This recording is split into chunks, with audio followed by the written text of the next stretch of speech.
rolling. The silver and black conversation starts right here. Hot takes, real fans, no filters. This is the show where Raider Nation speaks. So crank it up!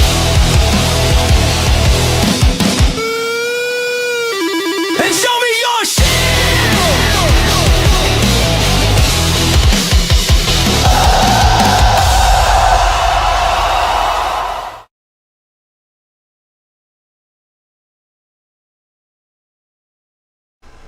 Hey, we're back at it again, Raider Nation. Another episode of Show Me Your Shield Sundays.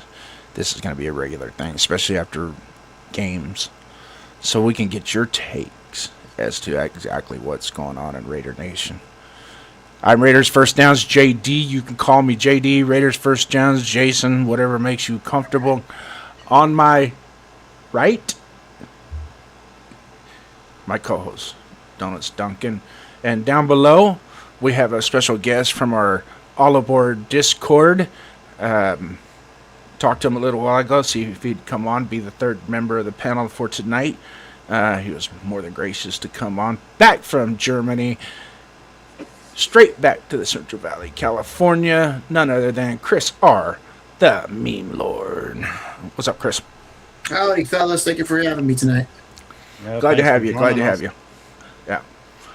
Yeah.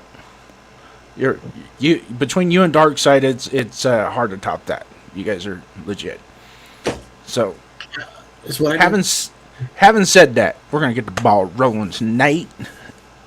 You guys saw what happened Thursday night at Arizona. What we've been talking about all preseason, and so on and so forth.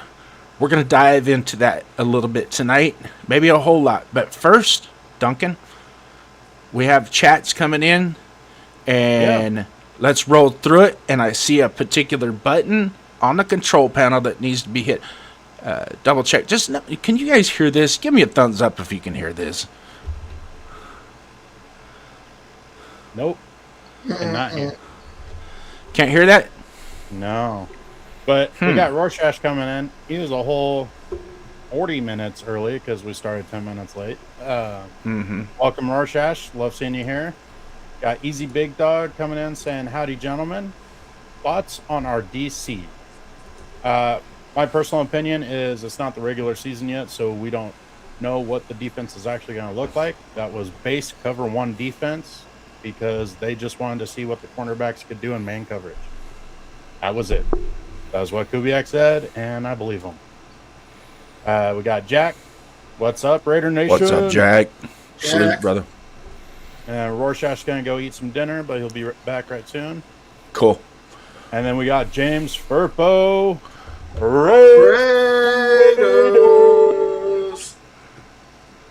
Was that too loud? I feel like that's that for can never James. be too loud. What's that? I feel like that can never be too loud. So you heard the button, right? No. You didn't? Oh, okay. I was reading. I don't know why James it's working. Furpo's message. Yeah. I think Easy Big Dog coming in right here. Yeah, thumbs up. Did you hear the soundboard? Because if they're hearing it, we're good. He might have been agreeing with what I was saying, but going back to his question, just because I quickly answered it and got through the rest of the chats, let's go back to it. Chris, what are your thoughts on our DC?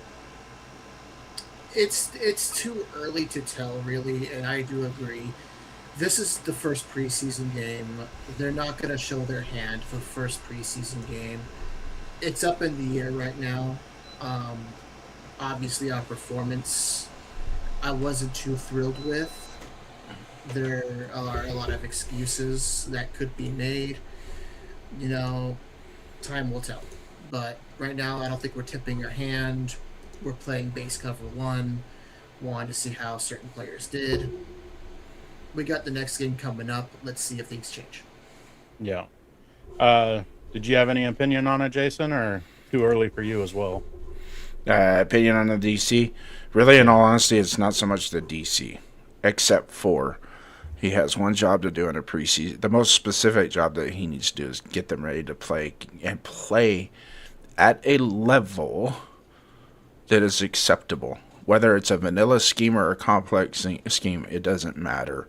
It's about having the guys ready, what your situational substitutions are going to be, all that yak, get it all out of the way. But at the same time, whenever you strap them up and you're now going to hit a different player in a different color uniform, you think you might ought to make those hits count, right? Yeah.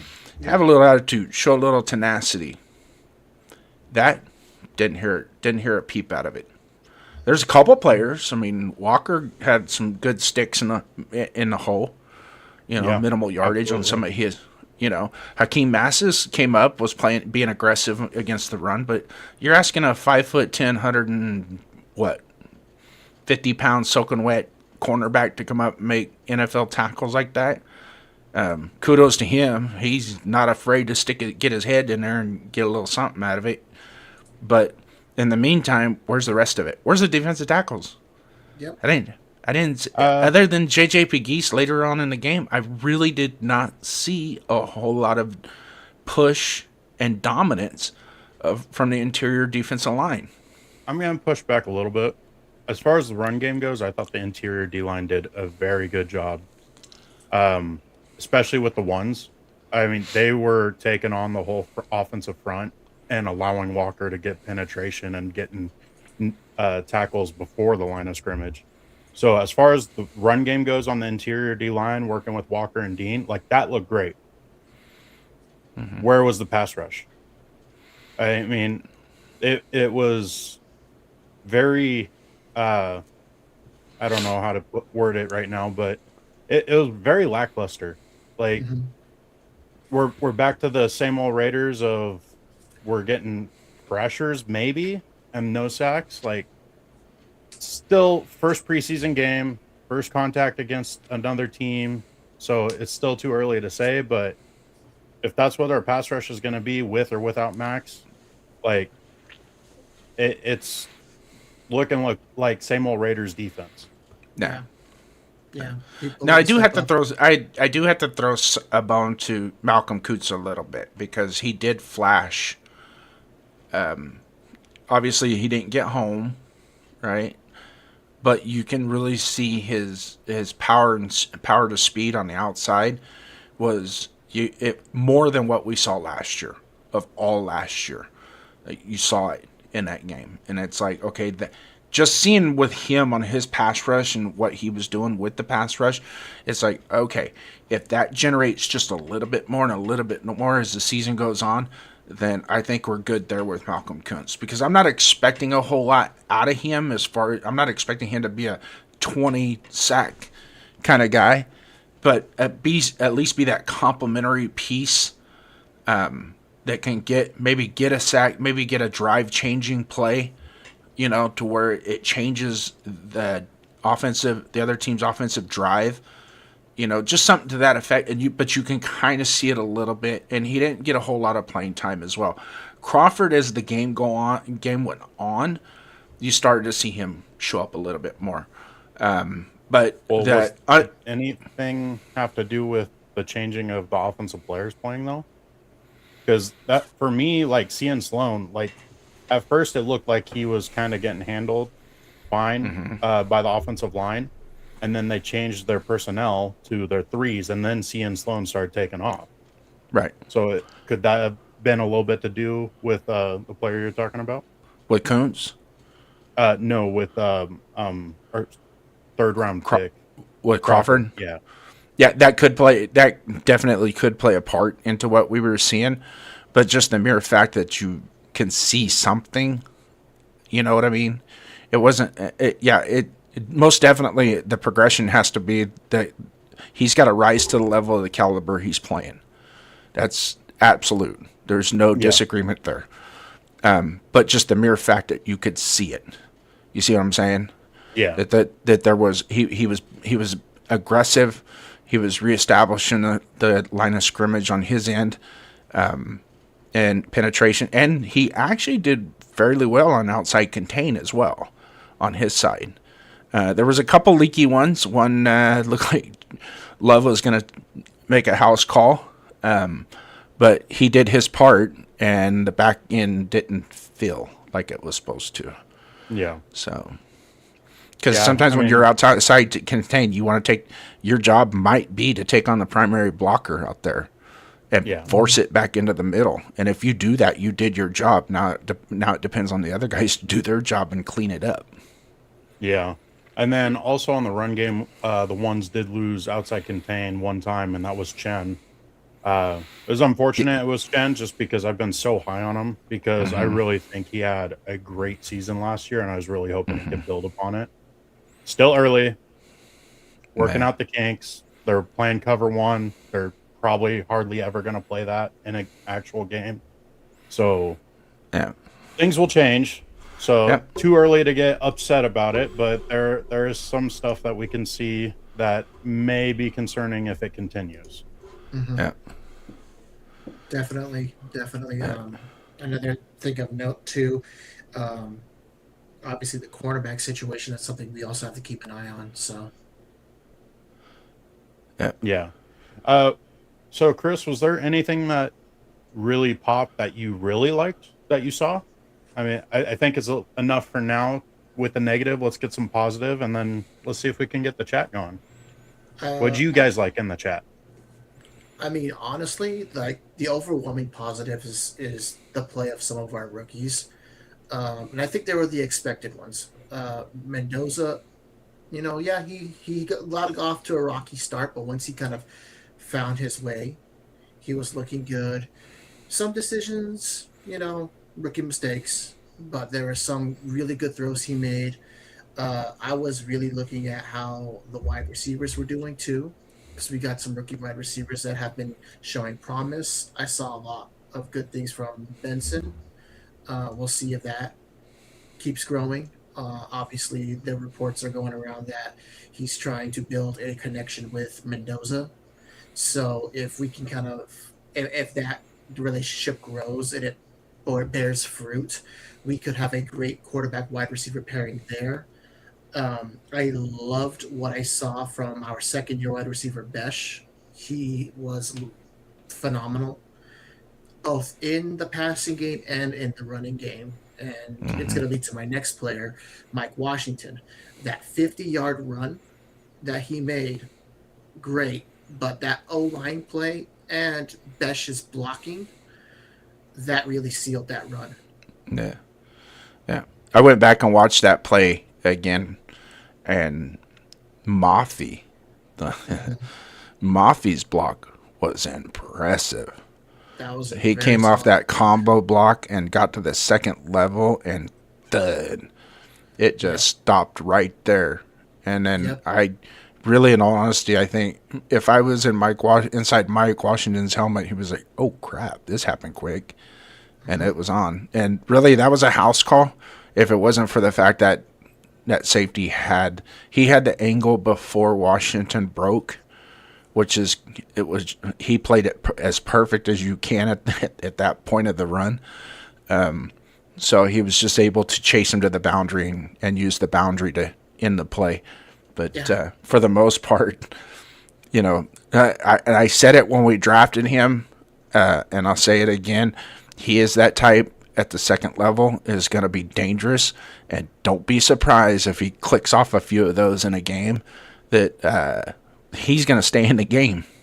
Oh yeah. I honestly felt he should have been the second running back taken off the board. I was a little bit surprised, honestly, when the draft was going around, that Jadarian Price. I have not seen anything from him yet. Did you guys catch him? Jadarian Price, as far as college goes, before coming out into the draft, like, you didn't see him because he was hurt, and then he was also the backup to Love. So he doesn't have the carries.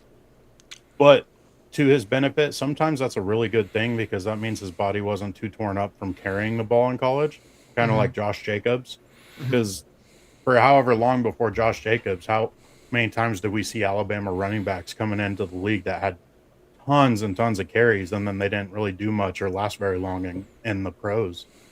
So that could be a positive for Price. But as far as Mike Washington goes, he had a few concerning issues on tape, so that's kind of why he dropped. What really helped his where he got drafted at was his combine numbers. He was a workout hero. And I think he ran a 4.3 flat on the combine. Yeah, It was a 4.3 something. Yeah. Yeah. And we saw that right there from that burst run. And, Jason brought up a good point. If that safety did not have the angle, that would have been the home run shot right there. Yeah. So it's definitely something. To me, it's a bright spot. I think it's the biggest bright spot, especially if you look at how horrendous our running game was last season. Yeah. If this is just a glimpse of what we are capable of. Now, again, let's tone it back a little bit. This was probably against some 2s and 3s. Probably starting to put in guys who are trying to make the team. But even then, last year, could our 1s even make these kind of runs against other opponents' 2s and 3s with the way our system was last year? Honestly, I don't think they could have done it against a UFL team last year. No. So this is definitely was a great bright spot. So I don't want to kick up the hopium that this can change things, but there are glimpses there. Yeah. Well, here's the biggest thing that I noticed with in context of what Chris is saying is, well, if you go back to the first drive with Kirk Cousins in the game and the run plays that we did run, one of the things that I saw that I didn't see a whole lot of last year were the silver pants excuse me, the silver pants and black jerseys on the front were going forward and were 1 and 2 yards opposite of where the line of scrimmage was and not in the backfield on a run play. And then the communication, not just the communication during before the play, but during the play as well. You can tell there was, you can tell, you can't hear it because there's no microphone down there, but you can tell by the movement of the guards and the centers of who's communicating which direction they need to go. Once, you know what I mean? So like when we played, if I had to block, it was a combo block or a double team block, all I had to say is got it. Mm-hmm. It tells my other guy, got it. And then it tells him that I've got the block, go get somebody else. Right? Yeah. So you can tell that was happening as well. That there was a lot of got it's. I got it. Well, I got it. Even comparing it to last year, like last year when they would do the combo blocks and to get into the next level, like there was a lot of pause. It was a lot more fluid this game. Mm-hmm. So like it's maybe even getting to that point of the comfortability, like this is my job, go do it kind of thing. And like they're trusting their partner and maintaining the block that they sealed. So that's going to go a long ways if they can continue that throughout the preseason and then carry it into this regular season. But as for kicking up the hopium, how about going back to Jack Besh? Okay, here's a receiver we had no idea what we had in because of not getting on the field. And then when he was on the field, it was a run play almost every single time until the second half of the season last year. What about the mud this last been thrown at preseason him? game? He was a hot target, and he's starting to show that he could be that reliable hands, kind of like Renfro. When we need that guaranteed first down, send him to the sticks. He'll contest for it. He'll fight for it. He's not going to burn anybody. He's not going to get a bunch of separation, but he's going to fight for that football, and he'll make those tough catches. And that's something we really need in our receiver corps. And so it's great that we have that so far through one preseason game. And then Duncan, what's wrong with a possession receiver? Because there's going to be context out there with other people that are going to say he's a second-round pick and all we got was a possession receiver. Is that all? You're okay with the second-rounder being a possession receiver? What's wrong with that? Well, what's wrong with it is you're not going to get big plays out of it. That being said, though, you're going to be able to keep the chains moving. That's a big play. It's a big play when you need it, yes. Also, it's going to allow you to methodically drive down the field. Like you getting one flash in the pan play on the offense, like that's not buying your defense time. That's not wearing the opposing defense down.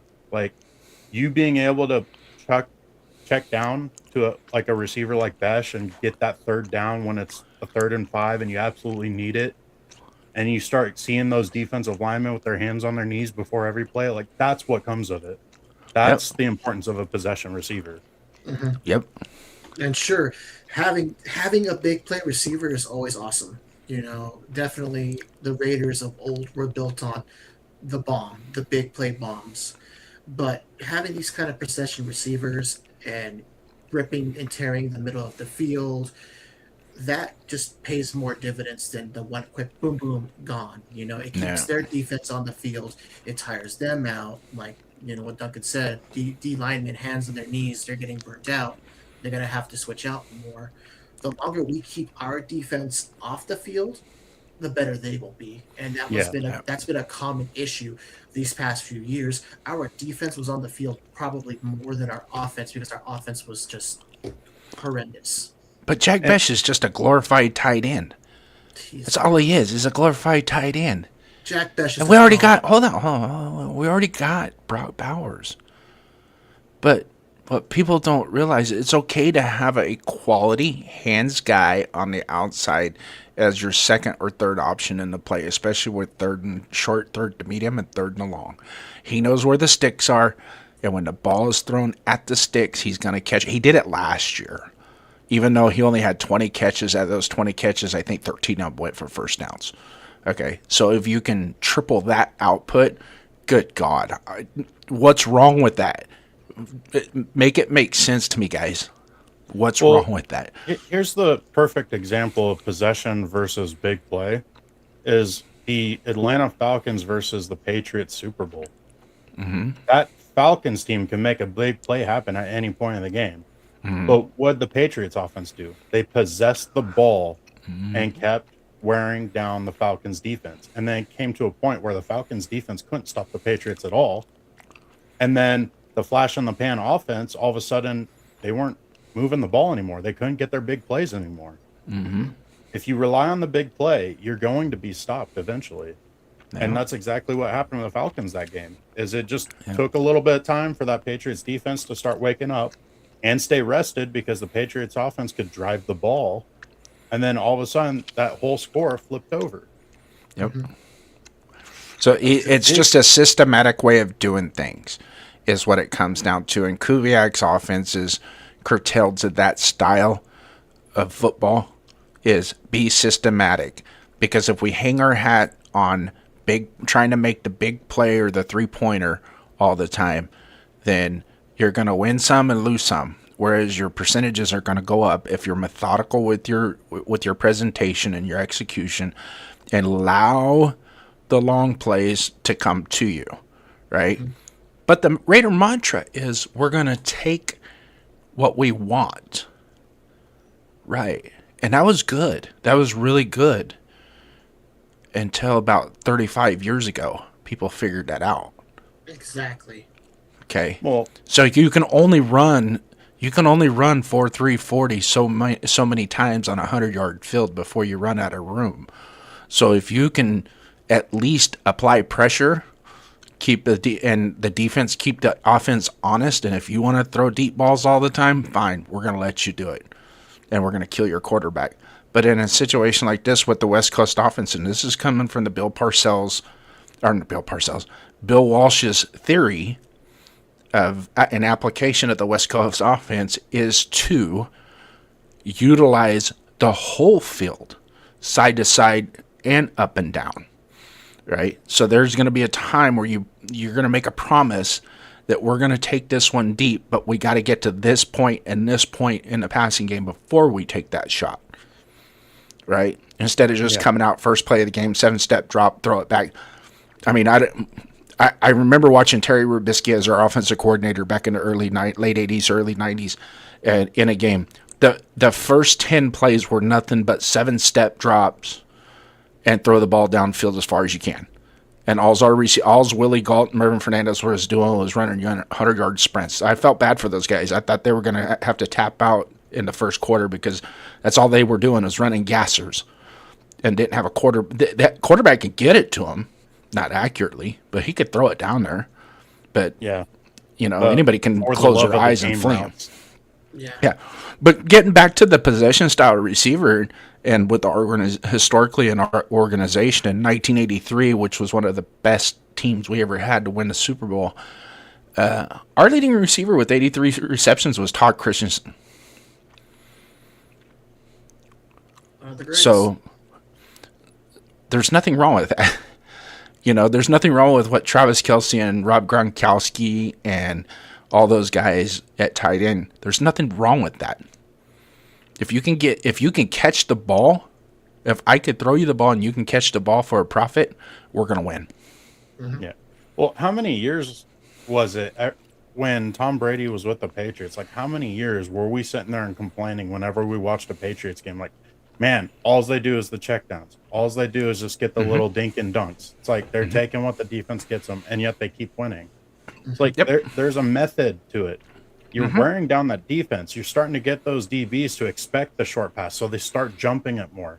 And then all of a sudden, you got a little hot route going down the sideline for a big play, or you have a post route trying to split the safeties because they're trying to jump the short routes. Mm-hmm. Like, it opens up the passing game, just like the running game does. Like, if everything is short, like run game, short pass, that defense is going to start playing up because they want to get off the field. They're tired of it. And then all of a sudden you take your shot, boom, there's your big play. It's all about picking your fights, picking your timing on when to call that stuff. Like, just because we have possession doesn't mean we can't make the big play. Yep. And if you rely on the big play, you turn your offense one-dimensional. Exactly. It's like, now the DBs can play deep and buy all the time in the world, and that quarterback is throwing 50-50 balls all game long, and then that's where the multiple pick games come from. Yep. So, and you be locked into one idea, one thought process when running that offense, and that's why with Kubiak, and he even said it in one of his pressers, I think it was in the last few days he said it, that we're going to get to a point where any part of the offense that we need to utilize to win the game, we're going to be able to do it. And that's the goal. Yeah. And definitely if our run game this year is 10 times better than what it was last year, that's just going to create us more opportunities. Yeah. Because then we can run more play actions. They're not going to expect us to drop back in play action. They're going to expect us to hammer down the middle. It's going to create openings for Brock, Tucker, Besh, whoever our wide receivers are, and it's just going to make it better. Yeah. I think I fixed my Furpro button, just so you know. You want to try it?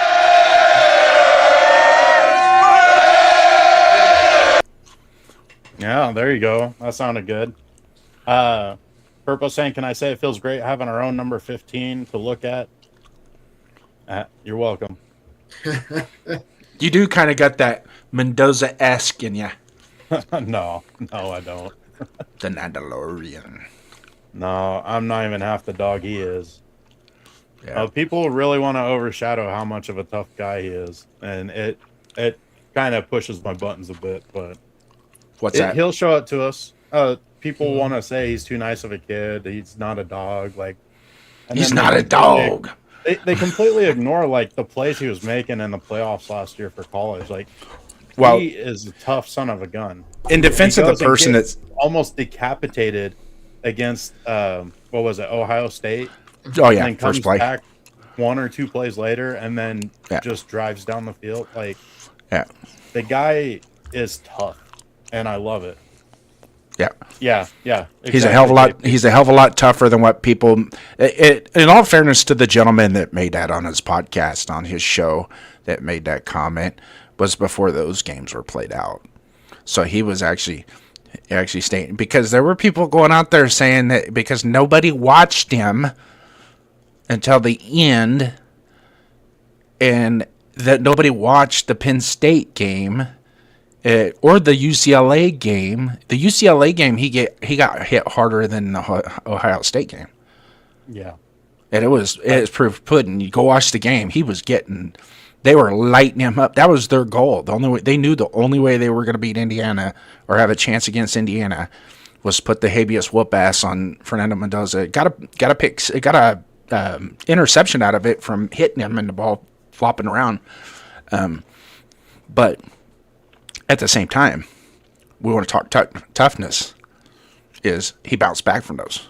He made the plays. He threw touchdowns. He came back. Yeah.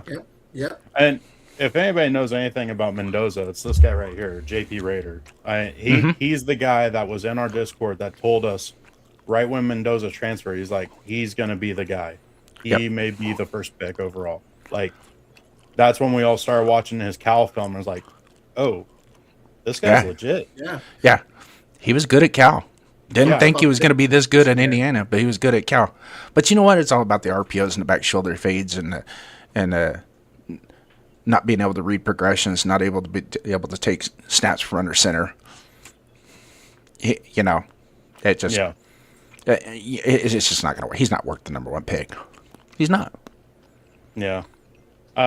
Here to talk some shit to James Firpo. Like, you know what I did, James, is I knew we were drafting Mendoza. I ordered a custom jersey before we actually drafted him.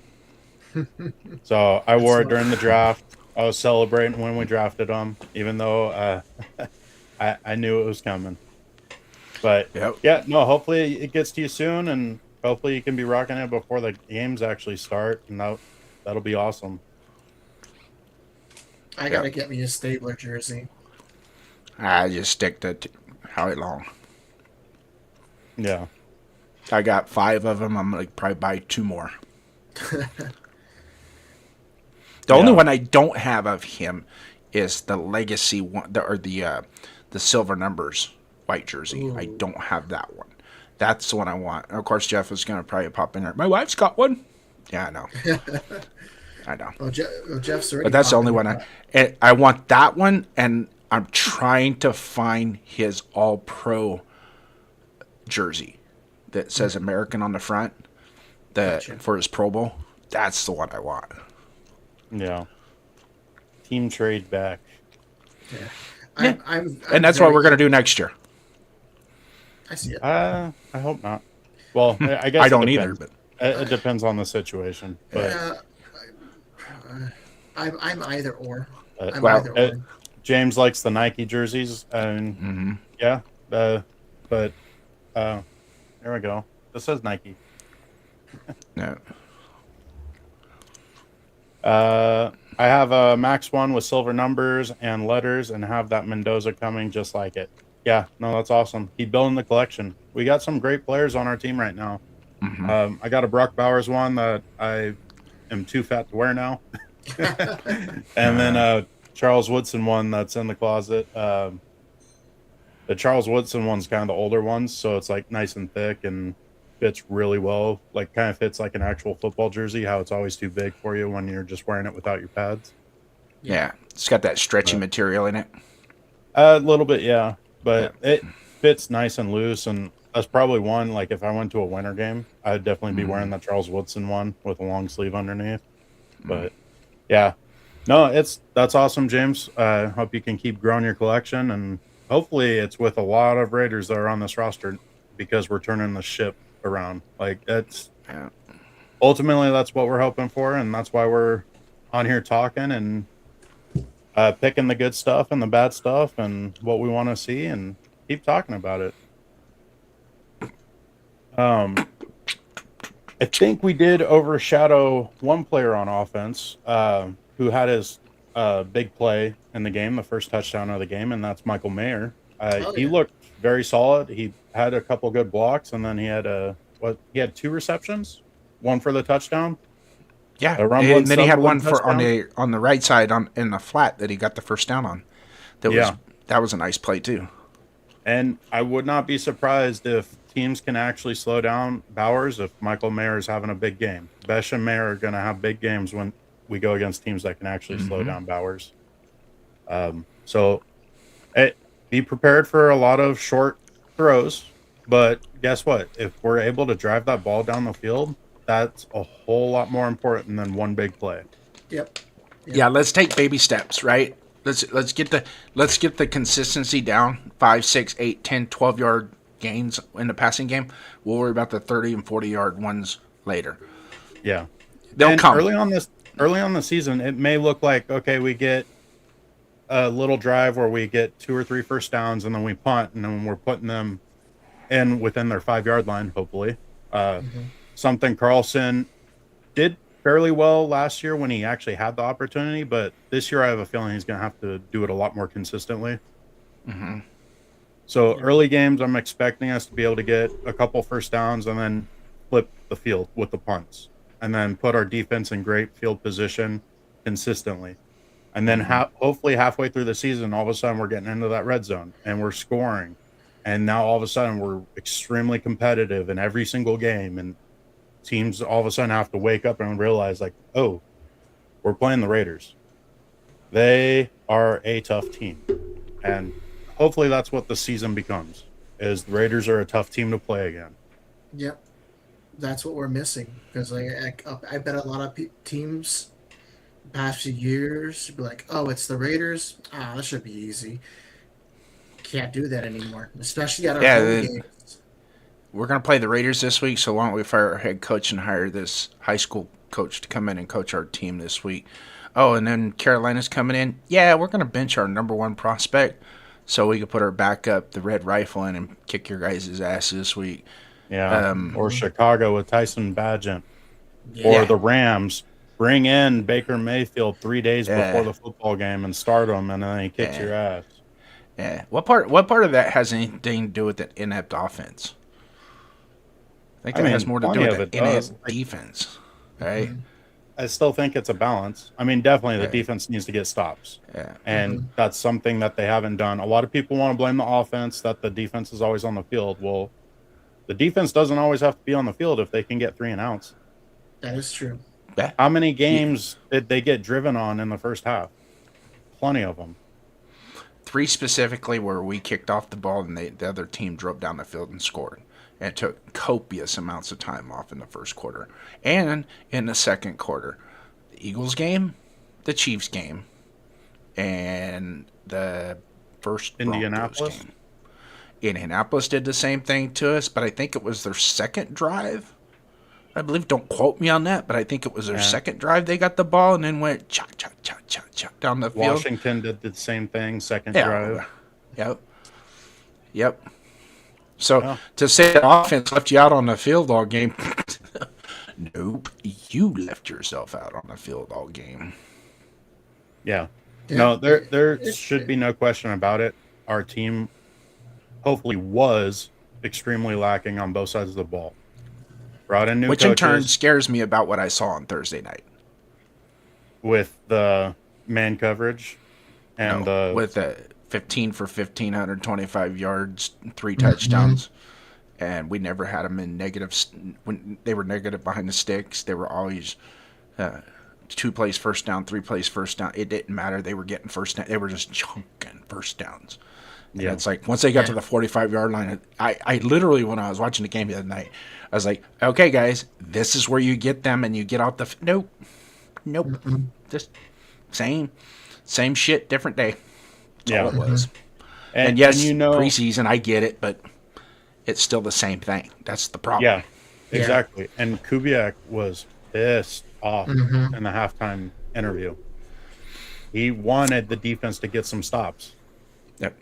So now that we're talking about that, to say it's just a preseason game when they're trying to work on stuff, like you're really making it more lighthearted than it is. Like they seriously wanted to get stops. There's no qualms about it. When your head coach is that pissed off during a preseason game because your defense can't make stops, there's something wrong. Yeah, which takes us back to the defensive coordinator. Where did the who hired the defensive coordinator? Where did he come from? Well, he was already on our staff as our defensive line coach. It was recommended to Kubiak that he interview him by John Spytek. Okay. Spytek made the hire. Like, this is everything that we've been hearing is or not Spytek, Kubiak made the hire. And Kubiak himself said that no, he interviewed him. He liked a lot of what he had to say, and he decided to go with him.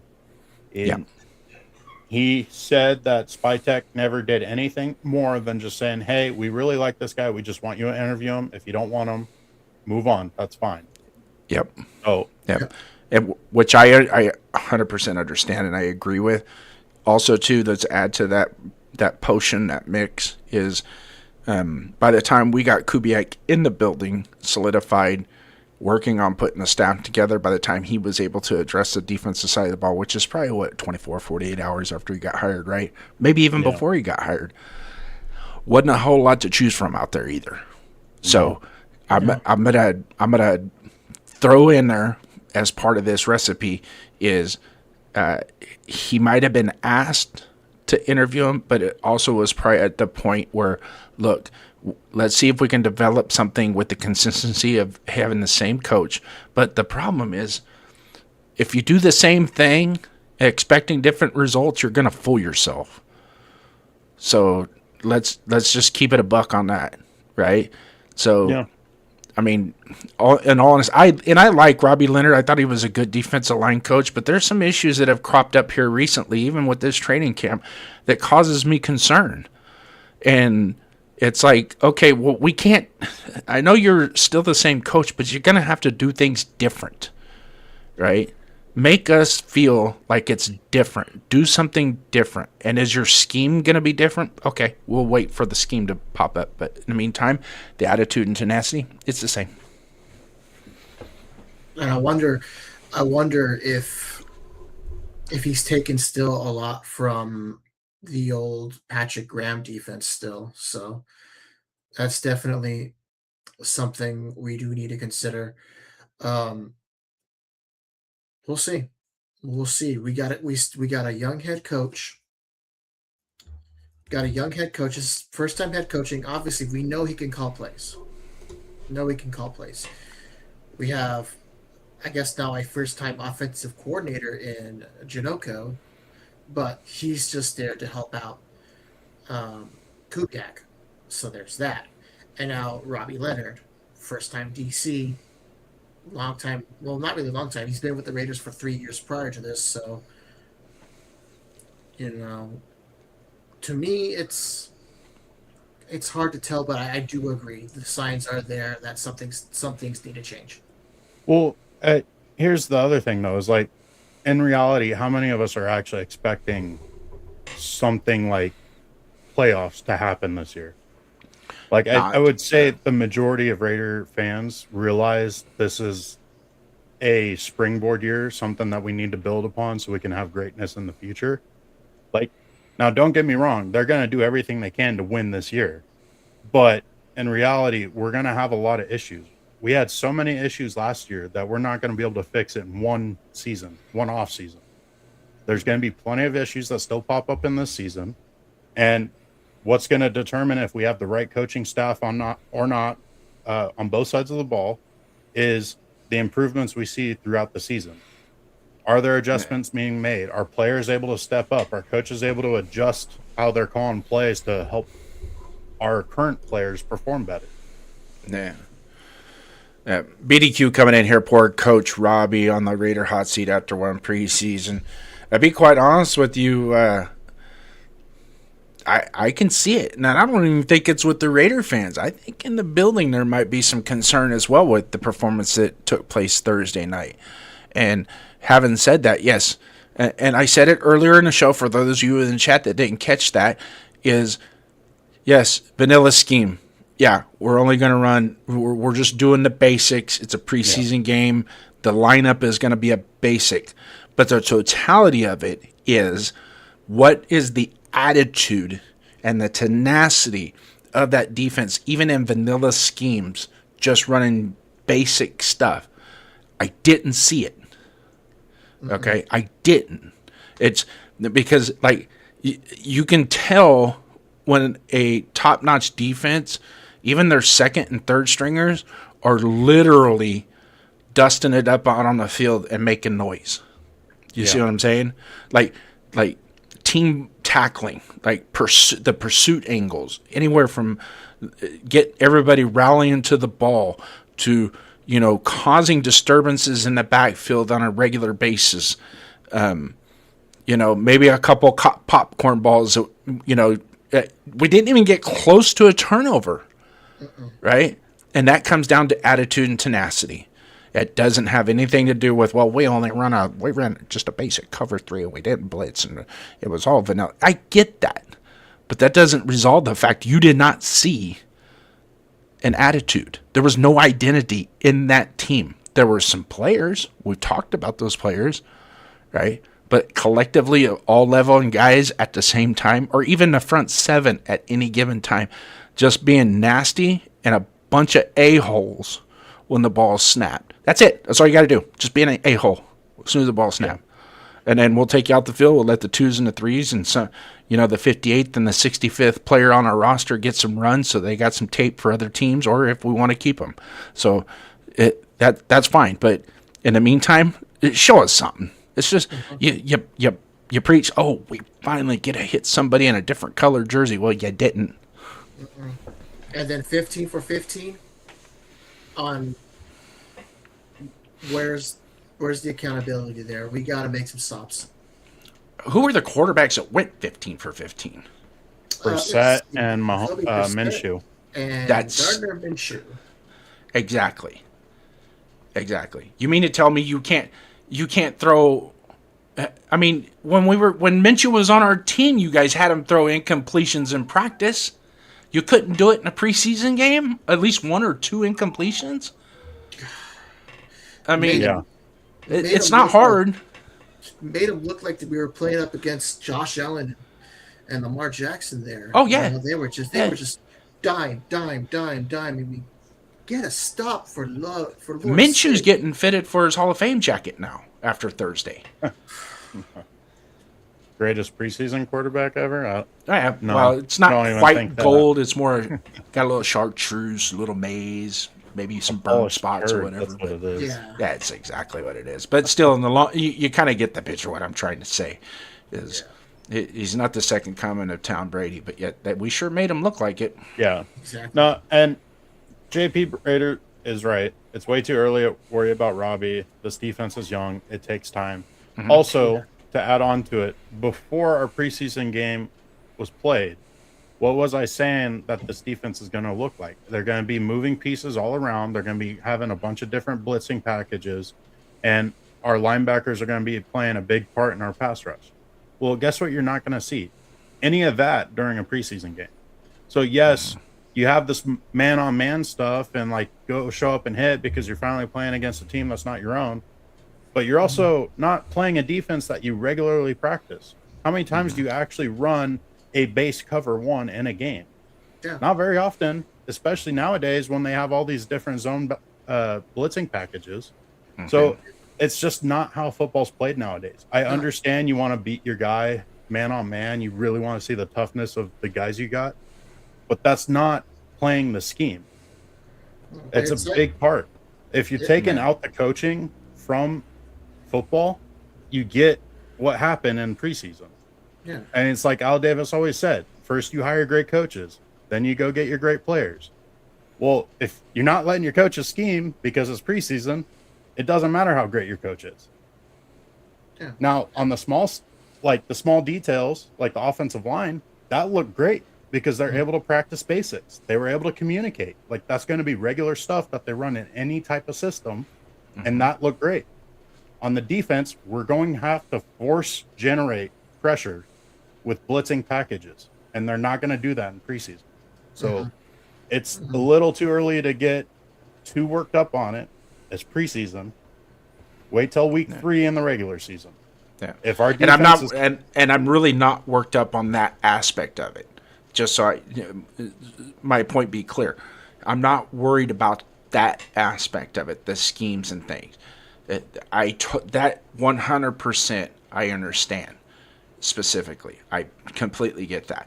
But even in a preseason game, right, there should be some type of level of intensity and attitude that kind of gives you that spark and that ignition and that feel of where we're going to go. I don't care. The schematics of it in the first preseason game is irrelevant. And you're absolutely right. We should not be doing that, and we're not going to be doing that. And that's really not a whole lot incumbent on the coaches. But at the same time, your defensive coordinator's job is responsible to get them pregame prepared with attitude, intensity.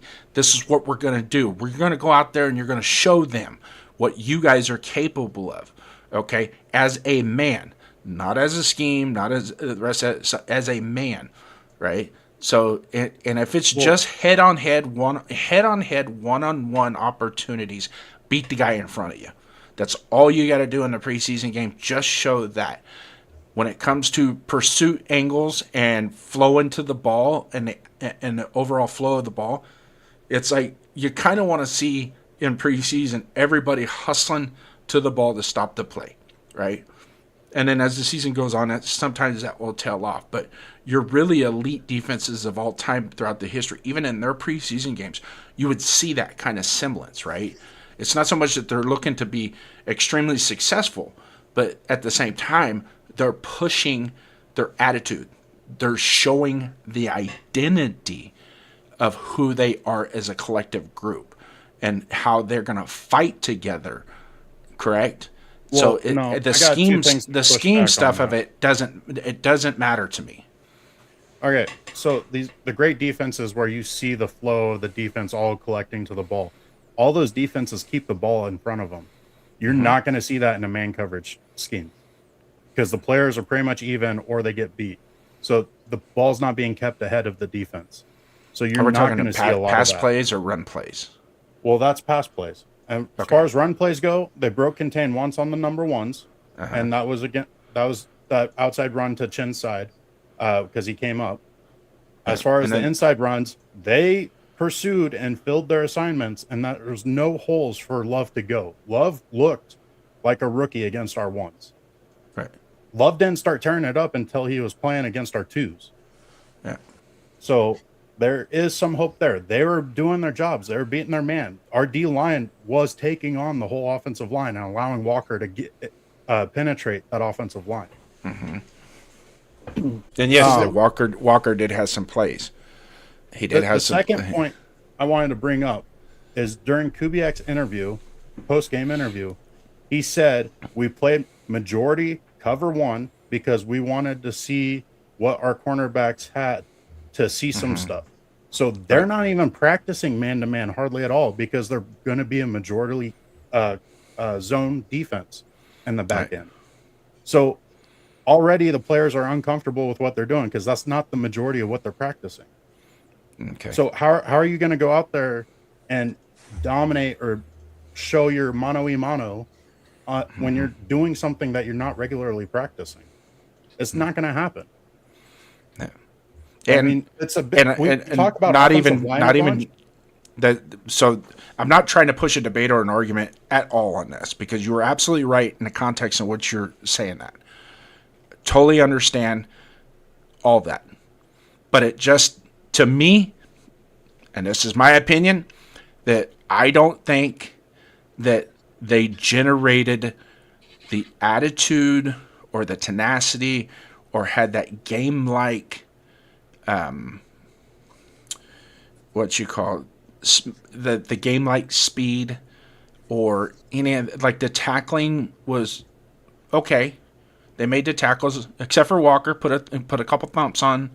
That was nice. I was like, okay, that's what we've been missing at the middle linebacker. Check, we got that, right?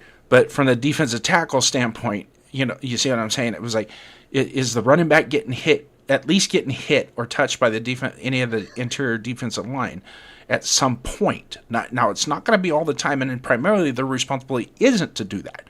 And I get that. But even if you have a slant or a gap reach, you're still going to get a chance to hit the running back yourself versus just take on the block.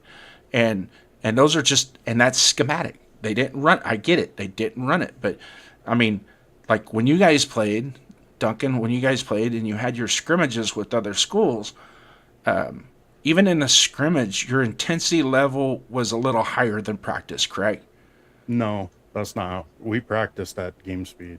It was go. But you had a little bit more excitement in your body. You're going to get to hit somebody definitely. else. There's a sense of so more your steps were a like, little bit quicker and whatnot. I mean, there is a different level. I mean, you can practice game speed as much as you possibly can, but when it's somebody else on the other side of the line of scrimmage besides one of your teammates, it tastes different, it feels different, and that's all I'm saying. I don't think, but I'm also going to pause myself in this corner because yes, it was week 1. Now, when we play next Thursday, we're going to practice against them in a controlled scrimmage or in a.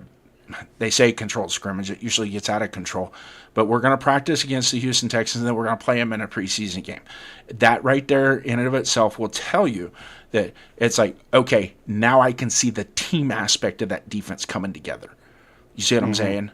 So that's the part that I'm looking for. That's that absolute that every level and everybody's doing their job, whether they're running a cover 1 or a cover 2 shell or zone dog blitzes, or they're running a tight end or a tackle in stunt, those variations and throwing, exotic looks and schemes in there. Whether they're doing that or not, I don't care about that in the preseason. I really don't.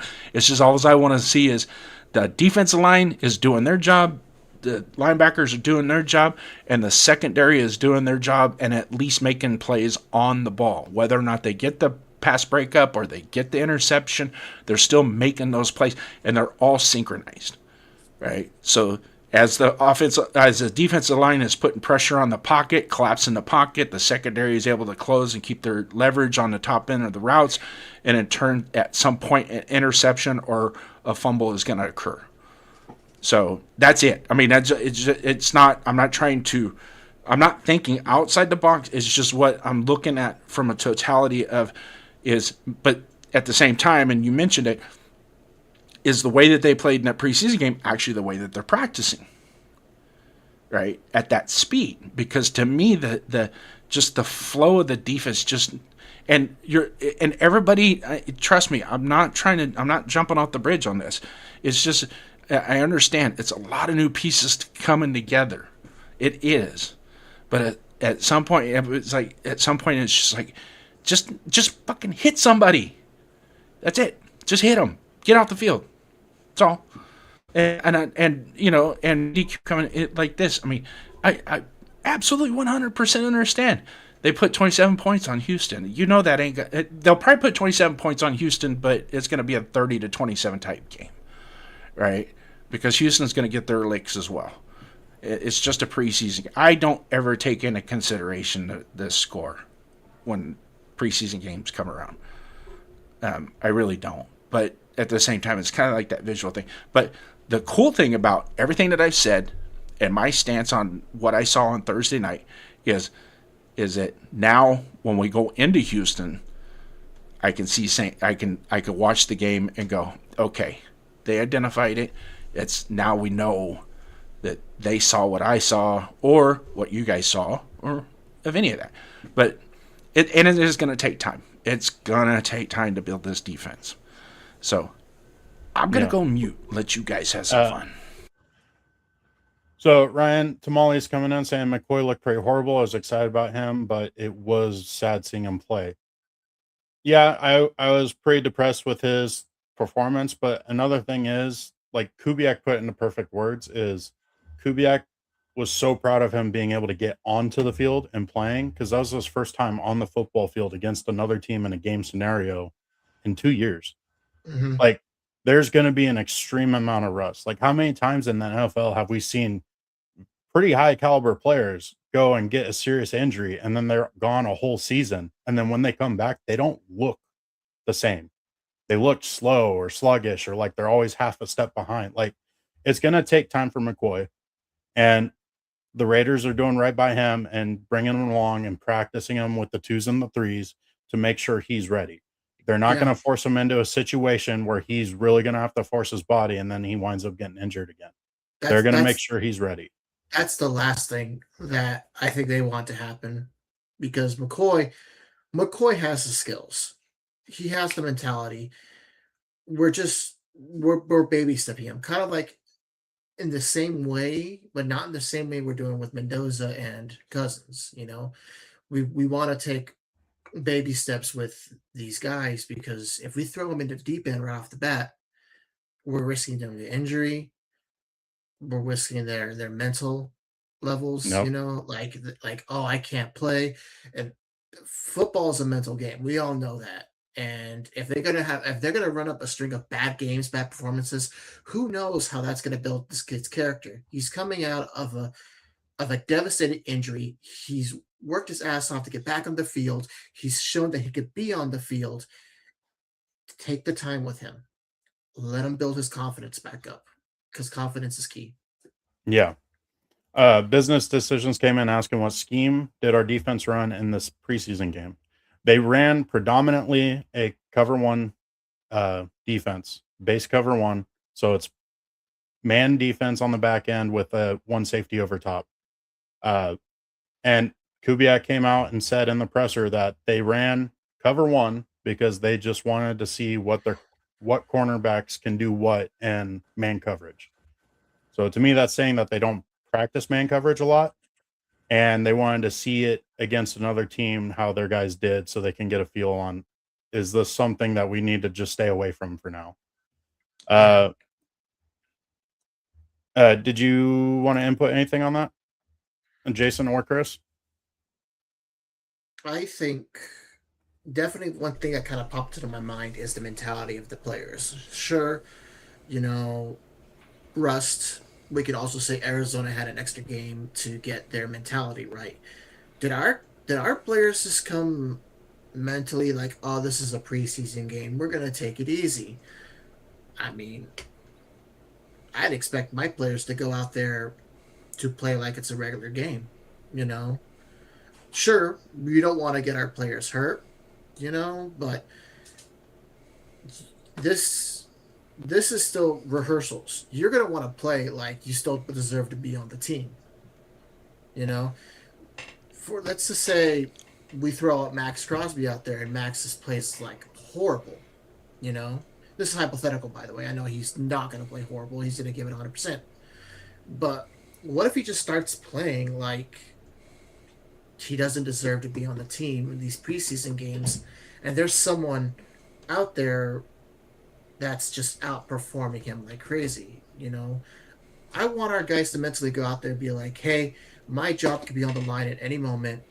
Let's show up. Let's make the right plays. Let's show that I deserve to be on this team. Mm-hmm. And obviously, yeah, cover one, base defense, man-to-man coverage. Okay. We need to be mentally prepared. Is this due to coaching? Is this due to our coordinators, or is this on the players? It seems like with them going in with the plan that they were going to do cover one because they wanted to see what the players had. It's mostly on the players, but again, there's no scheming involved, so that was the plan. Right. The cool thing about everything that I saw with what we have going forward is the young guys now have game tape. Mm-hmm. They have game tape to where they can actually see themselves in a game time situation, not necessarily a practice or drill, reviewing how they performed in a drill, but yet at the same time have game tape. So that in and of itself is a positive.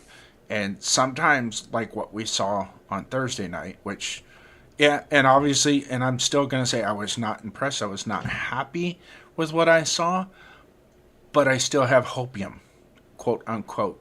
I'm going to steal your guys' thunder. Hopium. That when we touch down in Houston next week, put our pads on against another team in practice. Yes, I'm talking about practice because it's going to mean something. Those practices, those joint practices mean a ton nowadays compared to what they did before. Is you get in, get the work in, show your moxie against one of the best interior defensive lines in the NFL from an offensive standpoint. But on the defensive side of the ball, you also are going to have to show your moxie and get in there, get your work done. Let them know that we have arrived as Raiders for once. And then when we play the game on Thursday night, do it again. And if that happens, then it's like, you know what? I'm good with what I saw. I'm good with what I saw, and let's go, right? Yeah. But that's what, as a fan, right? As a fan, not just a football nut, but as a fan, as a Raider fan, that's what I want. I want that hopium. I want to be able to smoke some hopium. Yeah. I'm Well, with there you were there. some positives from this game to take away too. Mostly on the offensive side, but defensively, I really liked our ones against the inside run.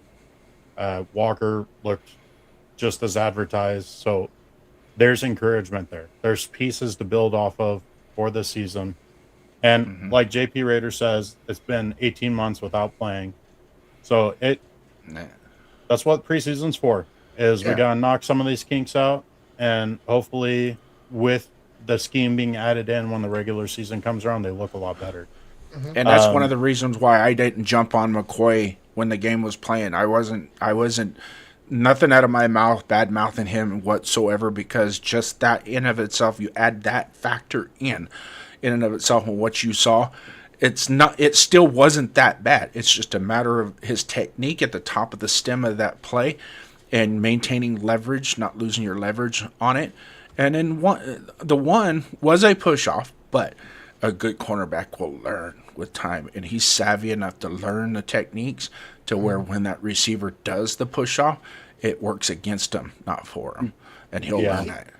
He definitely is going to get a little bit of saving grace with how long he's been out, compared to some of these other guys, but he'll be fine. I think he will be fine. Yeah, there's too much talent, and there's too much talent in that young man to turn your back on one preseason. And yes, I know I'm glad that one preseason game, but I hope next week when we do the show, I'm smoking a big old bowl of hopium. I'm with you there.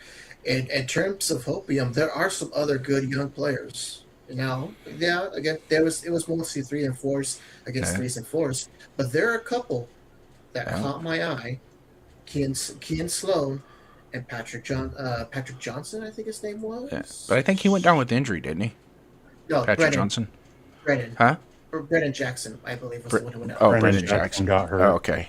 Yeah. That's But right. it Yeah. was- Yeah, it he was- just got put on the injured list. I think it was yesterday. Yeah. And Akeem Massis in the run support was, like I said, 160 pounds soaking wet, and he was not afraid to get in there and make tackles. We don't like to see that with our cornerbacks, but at the same time, you got to tip your hat to the kid. It's like, okay, we know he ain't afraid to get in there. Let's just get that noggin up. That's all. And that's something I love. I love about this kid. He's willing to put in that extra grimy work. Just like with how we talked about Besh earlier. He put his name on that block that Washington got that big run. Besh was right there, make that big block. Mass is coming in on the defensive side, not afraid to get his hands dirty, get in there to stop the run. Yeah. I'm loving it. Hey, real quick, some housekeeping. Duncan, from this point right here, can we start doing a roll call? We got a bunch of new guys in here, some of our regulars that are tapping in, joining us. If you guys don't know, the guy to my opposite of Duncan here that you guys normally see, this is Chris R., the meme lord from the All Aboard Discord. Invited him on here, super knowledgeable guy, fresh back from Germany, and glad to have him in here. You'll see him spotty throughout the season as a third wheel, I guess you can say, a wingman. Some of you guys might see me in chat as Next Effect 83, but I've actually recently, preemptively, if I decide to do this as well, I've claimed a name of Silver and Black Club. So you might see me on here as Silver and Black Club as well. There we go.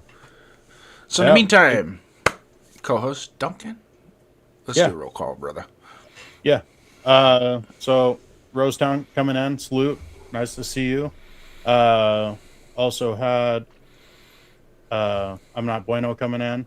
Bueno. Salute, my brother. And then also had Michael Guerrero coming in once again for the Duncan and Downs 2028. Thank you. Yep. Much appreciated. JP Raiders saying joint practices say more about our team than preseason, in my opinion. No, I completely agree with that. you're going to get a lot more stuff going on because they got to practice their actual system they're going to be running in the games. And they want to see how it's going to go against an actual other team. And the Texans, both on offense and defense, are great for our team to practice against. They got a top caliber defense, and their offense is no slouch either. They got some great receivers. And in my opinion, as far as the whole room goes, they're probably the best room. But yeah, then we also had Furpo coming in saying, has anybody noticed that we just signed another receiver? Last name's Brown. Yes, but like business decision says, it's most likely a camp body. Another guy to come in, put in the work, and let our defense practice against. And I mean, there is always a shot for a guy like that to make the team, but I wouldn't hold my breath on it. And then Michael Guerrero with his constant trade Deuce Gruden. I mean, if we can get a 5th-round pick for Deuce, I'd be ecstatic. I'm just wondering if I don't think anybody's trading. If his dad will get mad at us, then. Well, it is what it is. What's he gonna do? Slander the Raiders on YouTube? Like, oh well. And then Izzy on Wheels. Auburn fan here, getting into Raiders football. Is there anything in Raiders history that feels like the kick 6, Chris Davis 109-yard return of the missed field goal as time expired in the 2013 Iron Bowl? I'm going to leave that question up to Jason. He's got a lot of experience from the greatness of the Raiders. So going back in history in and of itself, like a closing play like that in Raider history, I wouldn't necessarily say a closing play that went from one side of the field to the other. But we had a play similar to that. It wasn't at the end of the game to seal the game, but it was during the game. And I'm going to reference Chris Harris's punt return, 99.9-yard punt return on a Monday night against Denver Broncos when the Denver Broncos went down the ball on the 1-yard line, touched the ball, left it alone. He was smart enough to pick it up, knowing that it was a blank check. No matter what he did from that point forward, we were still going to get the ball. He picked it up, round down the opposite sideline in front of the Denver Broncos bench, and then it went just like this. Touchdown, Raiders! 99.5-yard touchdown, Raiders. So, Yep. Another one that comes to mind is old man Willie. With that in the Super Bowl. Yeah. I was alive, but I don't remember it. I was still a little too young on that end of the board, but that one is a good one. Rod Woodson's interception on Monday Night Football against the Broncos. Touchdown! Touchdown! Another one. And that interception, believe it or not, if you look at the whole context of that season, is what helped turn our season around. Because that stopped the bleeding. We were on a 4-game slide, and Denver was getting ready to score to go up and probably take another win against us to make us go 4-5 at that point. And he picked that ball off down the sideline. And people forget Rod Woodson was one of the fastest men in the NFL throughout the history. He actually ran in the fastest man. I was watching that one time. He ran against Darryl Green and Willie Gault and those guys, and he right there that dude could move. Yeah. And JP Raiders saying Bo Jackson, Terrell Pryor, and Tim Brown all had crazy runs. Mm-hmm. Yeah. I mean, obviously I wasn't watching football when Bo Jackson was running, but Terrell Pryor, I remember the 90-yard 93-yard touchdown. Yeah. To start the game, first play of the game. Yeah. Man, that player is a crazy what if. You know? Yeah. And then obviously Izzy on Wheels can appreciate Bo Jackson because, like he said, he's an Auburn fan. So yeah. No, actually, Izzy on Wheels is one of my friends. He doesn't have an NFL team, but lately he confided in me that he's really starting to buy into the Raiders this season just because of watching the show and seeing us talk. That he's actually I think he said he went and bought a jersey. That's where it all starts. Yeah. So hopefully we can keep going on and keeping him entertained and have him really buy into the Raiders and If I may actually say, give him an NFL team. if I may say, you will not find a fan base that is more welcoming, more loving to their own than the Raiders, because there's only one nation. And that's a Raider Nation. Exactly. Absolutely. Exactly. Yeah. Dwayne Harris ran a 99-yard. Yeah. That's the closest play, because I'm putting it in, I'm correlating it with the special teams aspect of it, and just a play that you wouldn't expect, Yeah. Because that Iron Bowl, that return kick in the Iron Bowl was the same thing. It was like you don't really expect something like that, but then when you look at the whole totality of it, it makes sense. Put your fastest guy back there on a long field goal. If it doesn't make it, you catch it, run it. You're playing with house money at that point. I think he's more gone for like the energy, like of the end of the game, the bigness of the last play of the game where it just turns around. Plus, you got to remember that Auburn play was in Auburn against their most hated rival, Alabama. And it's as the time counts down to 0, this happens. Like that energy to close out the game. I think he's going for that like big energy, ends the game. Right. Celebrating all the way to your walk to your car.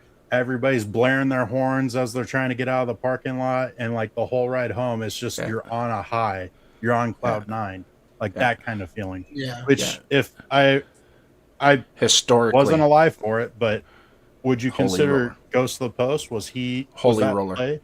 Holy roller. Holy roller, because that Holy closed the roller's a game. good Just to put it, using everything that you said as far as the prompt for that, would be the holy roller, because that closed the game. Get your big butt off the field, and he does. Get your big butt off the field, and he does. Here come all the Raiders. Holy Toledo.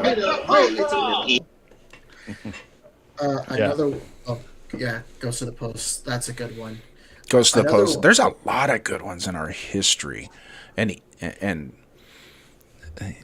there's gonna be more, guys. There's gonna be more. I really feel.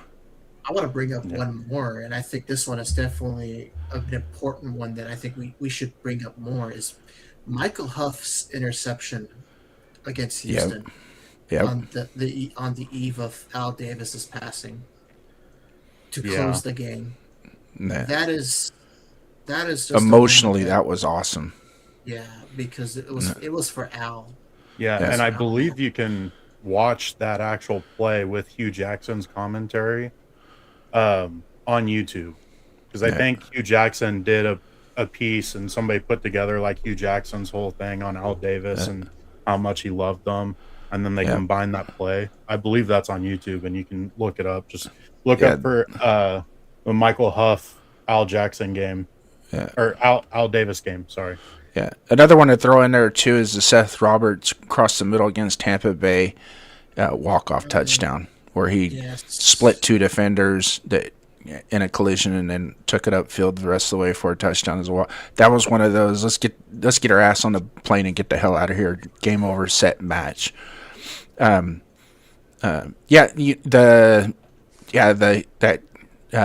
Game after Al Davis passed away, that's another one. There's a lot in the history of us, and there's more to come, guys. There is. We're gonna, especially with the Mandalorian as our quarterback. Oh yeah. We're gonna see some stuff like that. Chandler Jones. Oh, the reception he caught from Jacoby Myers. That was more comical than anything. It was like, are you kidding me? That's something we would have done. Yeah. Throw backwards and to an interception that cost us a game, let alone a Bill Belichick coach team that turned around and did it. And it's like it was only fitting. That play was only fitting. And then what's crazy, he comes to us the following season and balls out for us. Yeah. Oh, Yep. I remember. I got one. It was the Patriots game. Jacoby Myers threw the ball backwards, and our defensive lineman caught it and ran That's it what we're in. talking about. We were just talking Oh, about was it? That's what we're talking sorry. about. My bad. I'm looking at the chat and trying to think, but I turned my ears off. That's Seth Roberts one. That's Seth Roberts one. I didn't know you wanted to get involved with the discussion, Mr. Helper. Yeah. That's The other one that brother. kind of sticks out in like somewhat recent memory was Derek Carr was still our quarterback, and we had the 3 or 4 repeated plays in the end zone. Like the first one, we caught the touchdown, then there's a flag, replay, threw it again, missed it, but then there was a Kansas flag City on the Monday night game, defense. yeah. Kansas City. And it was pretty much we just kept running that same route over and over and over again, and then finally we came up with winning the game. Yeah, we were blessed to have a guy like Crabtree with this catch radius that he had. Oh my lord! It was insane. He was a rebounding fool. In basketball, that's all he did. He kind of reminded me of what's that guy that played for the Detroit Pistons and the Chicago Bulls? Dennis Rodman in a football uniform. The way he played.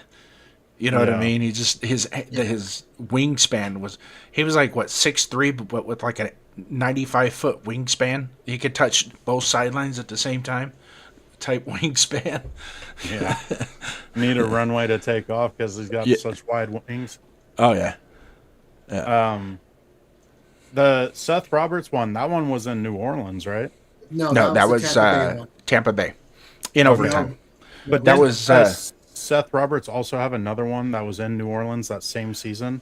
Because I remember that being kind of a big deal because before the game, it was like he's from the area, so his whole family was coming out. He had like almost 20 tickets that he got for his family. Oh, you're thinking of Jalen Richard, number 30, the running back. Yeah, his very first carry in the NFL was like a 75-yard smash up the middle. And that guy, he was off to the races in no time. Yeah, that was Jalen Richard with that run.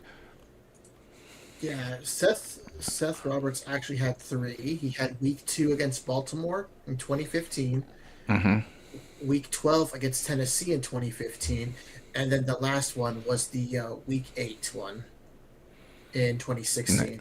And that was I think that was the season setter for that crazy 2016 season. Yeah. We were kind of that cardiac kid team where it's just every single game just came down to nail biter finishes. It's just one of those seasons where all those one-scoring games would just happen to go our way. And Jack Del Rio wasn't afraid to take chances on 2-point conversions and short yard at 4th and 1s. Yeah, that paid off. I mean, it paid off. We got those plays. I mean, even though the cards were stacked against us, we still rolled the dice, and it paid off. Because I think we ended up having like 10 games like that throughout the year. Ryan Tamale's saying it isn't a good memory, but I was at the index card game against the Cowboys where DC fumbled out the back of the end zone. Yeah. That was another one of those games that we got officiated a little different because of who we are.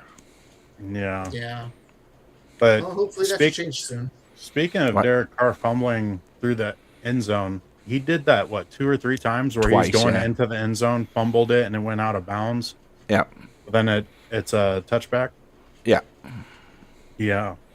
That's horrible because those are like, if he holds on to the football, like those plays are like extremely memorable plays. Mm-hmm. Yeah. But instead, they're memorable for other reasons. Yeah. On something that hardly ever happens, and he just happens to have 2 of them. Yeah, the first one that happened though, I think it was against Green Bay at Lambeau Field that he did it, and in instant replay slow motion, it looked like he still had possession of the ball when he crossed the plane. Yeah, but since they ruled it out of bounds and it wasn't conclusive, that play stood. Yeah. Yeah. Another like energy moment. Wasn't a game winner, but another big energy moment was the Hunter Renfrow punt where he came down and stopped him from getting the first down. Yeah. Oh yeah. And just great heads up play. And Derek Carr actually just recently talked about it on his YouTube show. Oh yeah. He was saying that it was crazy because in the locker room before the game, just he happened to hear Hunter ask, I think it was Bisaccia, right? Was our special teams guy then?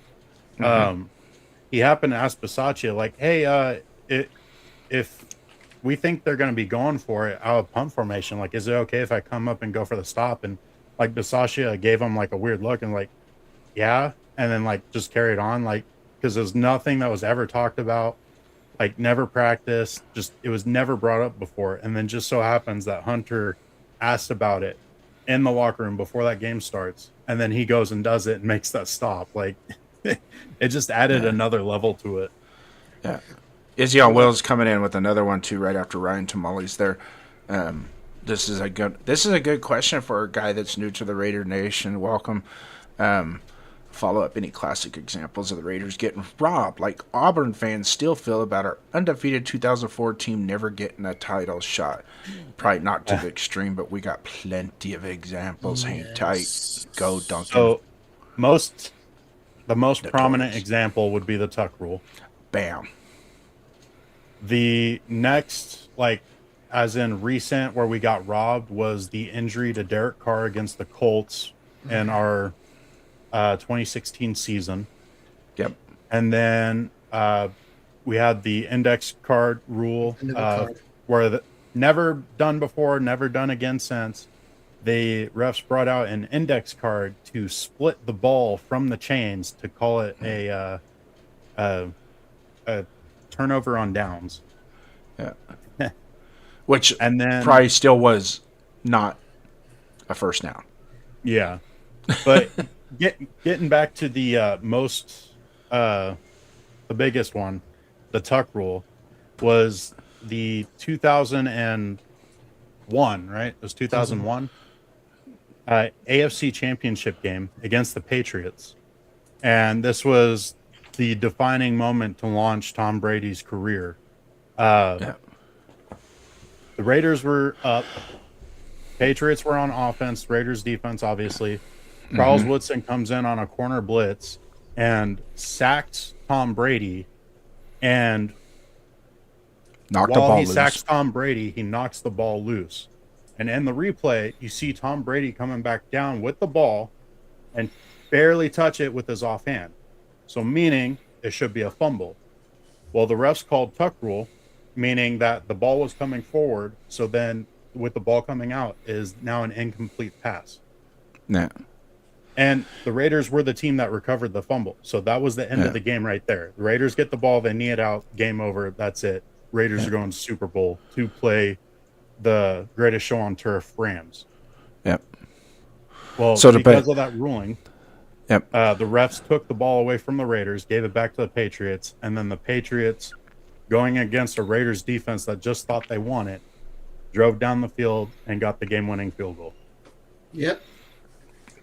So, yeah, in context, Izzy on Wheels, just so this helps you out a little bit, because we are officiated different than any other team in the NFL. Point blank, hands down, and evidence is the evidence is out there to support that. All right. So, having said what Duncan said, is that basically what happened was, in real time, it was a fumble. In slow motion, it was still a fumble, if not more a fumble. Instead, what they did is they brought out a rule that was in the rule book that was still misinterpreted at the time to overturn the call. You cannot deny that. There was influence in that decision at some point, and we got screwed. So it was a fumble in real time. It was a fumble in slow motion. You can find the still photo in Google of it with both hands on the ball, and he hasn't been hit yet. Doesn't mean that right there tells me he's not tucking the ball, or the ball is already stopped and he's no longer a passer. Therefore, that was a fumble. So that's it. Plain and simple. I know it's 23, 24 years later, but it's still, to this day, is still a fumble. And even our current part-time GM owner, even he has a hard time admitting it. He won't admit it, but he still has that, well, And then to Duncan's point, had that fumble remain intact, we're kneeling on the ball to kill the clock to win the game. That the cards were stacked against us anyways, weather, travel, seating position, all that stuff. Yeah. Had we won that game, the Tom Brady legacy probably would have never happened. Because I can guarantee you, Drew Bledsoe would have been the starting quarterback the next season.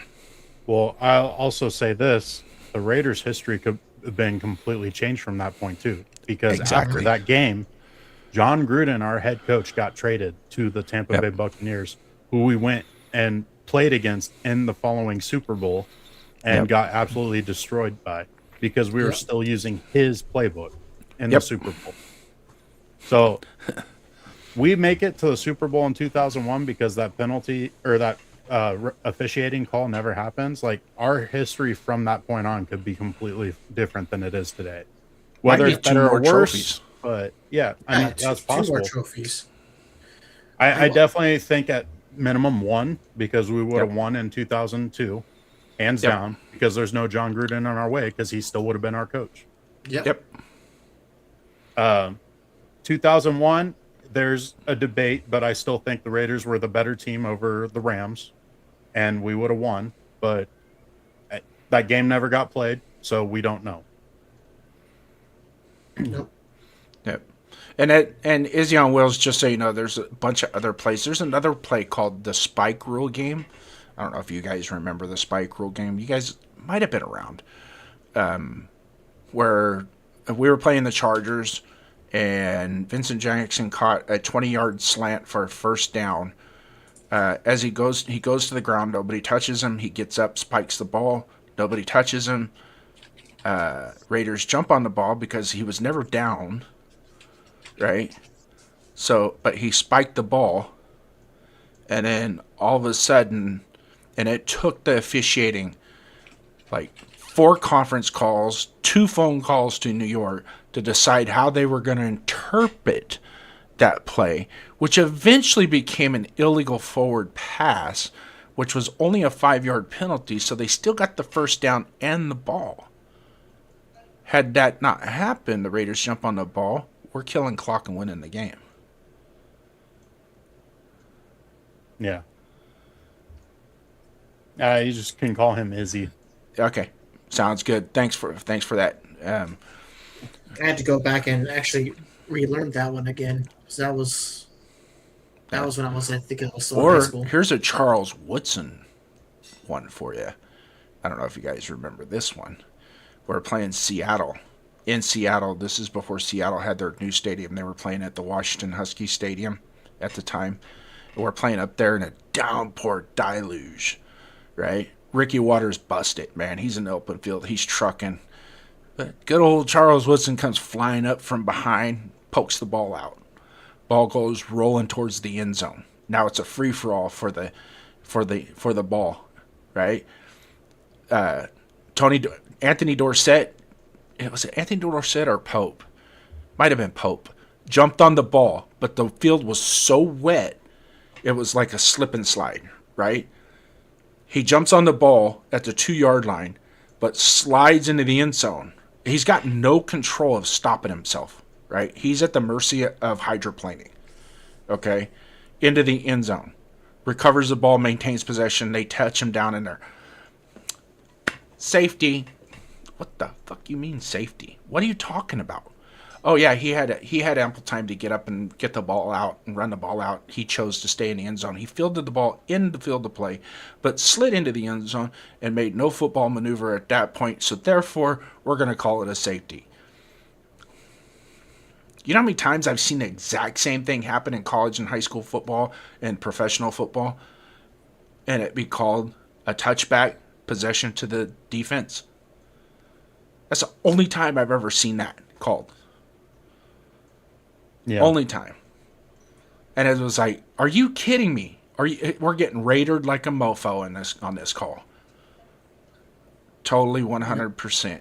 And it happens. It happens a lot of times. I mean, there was one year Bruce Wilkinson got 6 holding calls on one drive.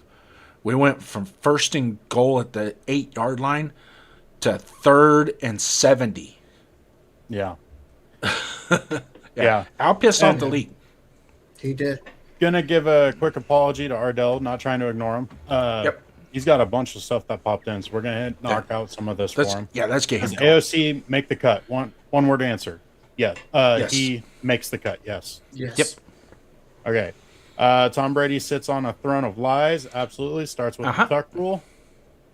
How about the refs giving the Patriots extra time to clear the snow for the field goal? Yeah, that was another thing with that game that gets overshadowed because of the tuck rule is the Patriots, I believe, called a timeout, and then they were out on the field kicking the snow away for their kicker to make the field goal, which I believe is actually in the rule book as an illegal maneuver.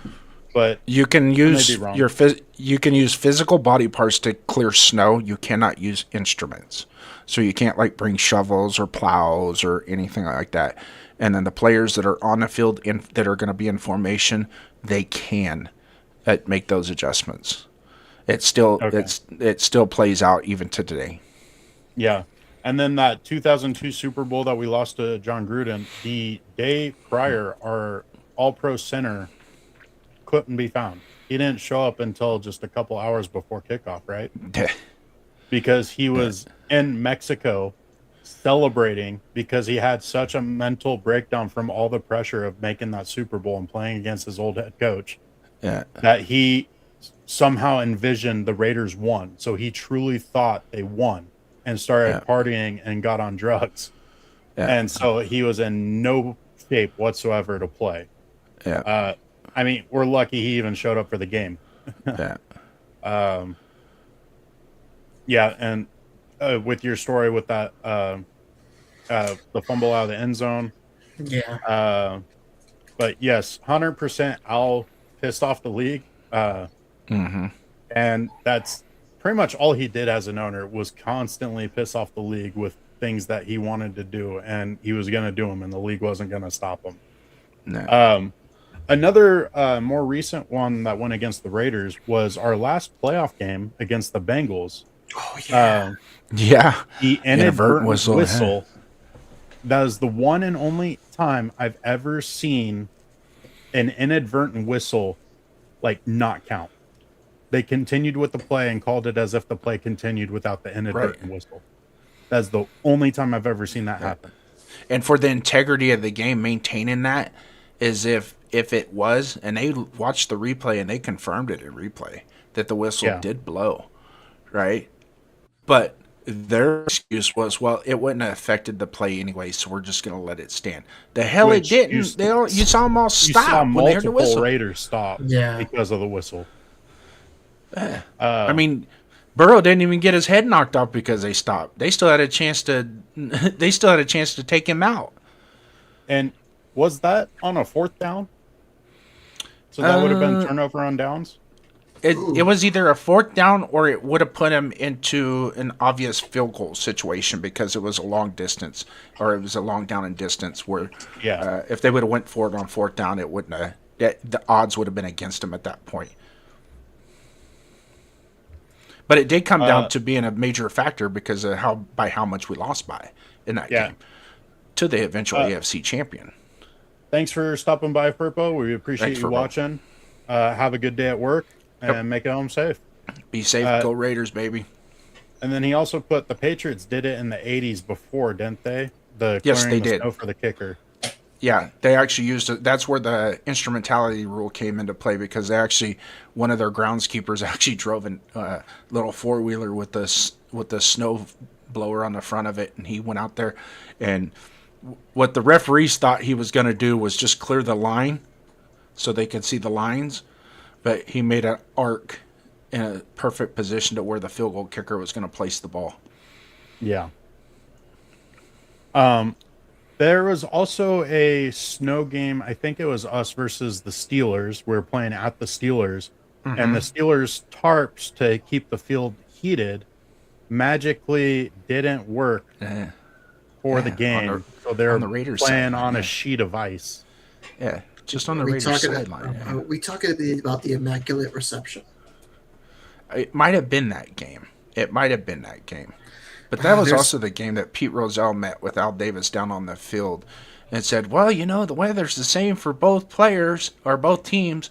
And Al Davis looked at Pete Rozelle and said, Pete, you don't even know what the hell you're talking about. Nah, man. And then I know. Oh, during here's that time- another one. This one, yeah, I don't know. This is when Mike Shanahan was the head coach, just became head coach of the Denver Broncos. We played them on a Monday night game, and back then the home team was responsible for providing the footballs, and it was clear as a bell. Nobody could hang on to the football to save their life on our team. It literally looked like we had wax or some type of slippery substance, and the players were complaining that the footballs that we're playing with on offense are slippery. Well, what had happened was later on down the road, we found out is a lot of teams would take the footballs before they aired them up and put them in a dryer to take that sheen off, because the footballs come with a natural sheen on them, the surface is slick, so they would put them like in a laundry dryer to toughen them up a little bit, toughen that leather and get that sheen off of it. Well, the Raiders footballs, they just blew them up, and they probably added a couple of inflate gate, not deflate gate, little action. But of course, the NFL said, "Oh, we're going to do an investigation." And 5 minutes later, we're good with what happened. Yeah, because you can actually see in that game, like Harvey Williams, the ball, even when they would play it, the center had a hard time gripping it to snap it. It was sliding through his hands. There was fumbled snaps. There was, Tim Brown went to catch a ball, and he just said it just slid right through his hands like it had something on it. And they were complaining about it at halftime and even after halftime, and it just continued and continued and continued. And then eventually the Raiders kind of adjusted how they were using the balls. And of course, sometimes they would rotate a ball in that would be scuffed up from being played, so it kind of helped a little bit. But yeah, there's so many games that you can just, turn your hat to, and it's just like, we got raided. Yeah. The Rob Lyle fumble in the AFC Championship game. In slow motion, that was 155% a fumble. But they didn't have instant replay back then, and I'm pretty sure with the way we get officiated that they probably still wouldn't have overturned it. Yeah, let me put my Raider conspiracy hat on. Go for it. At one point, if I'm not mistaken, Al Davis was on the refereeing committee, I think, or some sort of rules committee back in the day. Oh, hey, guess who was the head of that committee? If I'm not mistaken, it was Don Shula, the golden child of the NFL at the time. And then all of a sudden, Al Davis gets taken off. Don't you think since then, all these calls against the Raiders are a little bit too convenient? Yeah. Especially after the fact that a certain Al Davis won the lawsuit against the NFL for moving the team from Oakland to Los Angeles. So you got to think that there's some sort of hidden agenda in the NFL that's screw the Raiders whenever you can at all costs. Well, I Conspiracy think hat off. no, let's keep it on, because I think a glaring like addition to like screwing the Raiders is the John Gruden emails. Oh my! Yeah. How does the NFL go from investigating an NFL owner 6,000 emails that has nothing to do with the Raiders? All of a sudden, while this is going on, John Gruden gets thrown under the bus from the emails that were somehow linked to the then Redskins. All because of I think he was a GM, an ex-GM of the Redskins, because they had John Gruden and him had a back and forth. And then all of a sudden, all the Redskin news just kind of got left at the wayside, and John Gruden got left there to get chopped down. Yep. Yeah. And the worst thing is, he was not employed by the Raiders at that time. He was an employee of ESPN. Yeah. When all of this was going down. And now all of a sudden he gets this nice 10-year, $100 million contract. He's finally turning the Raiders around. We were actually having some good success that season. Yep. Derek Carr was playing like he was his 2016 form. Henry Ruggs was showing that he could be an all-pro, and then all of this happens. Yeah. Yeah. And on top of that, they didn't release all of those emails at one time. They released a piece of an email to the press To keep and the story then going. came back to start it and then backed Mark Davison to a corner to tell him, you need to fire him because if you don't, we're going to release more emails. So he goes ahead and coaches the Chicago game, right, with those emails. And, of course, during that game, that's all they're talking about in the booth, and pregame and postgame national analysts are talking about these emails. And then all of a sudden, lo and behold, Monday, more emails drop, and by Tuesday, he's shown the door. Now, I myself am not condoning what the emails said. They can be taken out of context as what they said for the purposes of racial discrimination or racial hatred. I'm not in those shoes. So for some people, they look at it one way, but you got to consider everybody's emotion and opinion by reading those emails. And having said that, do I think he should have been fired? No. Should he have got suspended? No. I would say only the reason actions why. taken outside the NFL. Huh? It was actions he did outside of the NFL. Right. But you know, and I know sometimes you can throw just a suspension, a reasonable suspension, not a gross suspension. Throw a reasonable suspension. This is what, if I was the NFL, this is the way I would have went, and it would have kept from being such a deluge of conspiracy. Is, hey, we're going to suspend him 3 games pending the outcome of this investigation. Let the story die down a little bit. He served a punishment, and then 3 games later he comes back and we're back rocking and rolling. Yeah. As a franchise. And that's the way, because they do that with players now. I mean, they, with Rashid Rice and some of these other guys, it's, well, he's got a 6-game suspension. Well, the 6-game suspension, once he starts serving that, and then it dies down. The story, the narrative starts to die down. And then you can move on. And then the NFL can say, well, we took punitive action against Gruden for an incident that occurred not while he was employed by the NFL, but at the same time was related to the NFL and the integrity of the brand. So we have to take some type of course of action. But as far as eliminating his employment altogether, not allowing him to be a coach, that. And at the time, the sensitivity of and the nature of the topic in and of itself, the NFL was they're going full tilt on all of it, because they were already in the middle of getting rid of Daniel Snyder, taking ownership away from him, and then changing the name of the owner of the team to appease certain units of people in society. So, and sometimes when you do that, it comes back to bite you in the ass. And as far as I'm concerned, the NFL took a big L in that whole situation, because nothing else came of it, of those emails. And you know what else is funny? Is John Gruden's lawsuit is kind of went silent. Why is that? What's going on? And he's been having those gaps, though. Yeah, but it's been having those quiet periods. Right. But he's more and more now in the focus. He's out there, and it's like, you can almost tell that he's probably getting close to coming back into the NFL, maybe in the next couple years in some capacity, whether it be a head coach, I don't know. But it almost has that feeling, because here's the thing, this is what's going to happen in that discovery, is all those emails now become discoverable, not just his. And the NFL doesn't want those to get out, because there's probably going to be more emails that are going to be more damning to the brand than just 3 or 4 of what John Gruden did before he became the head coach of the Raiders. And that's where we got raidered, is what happened.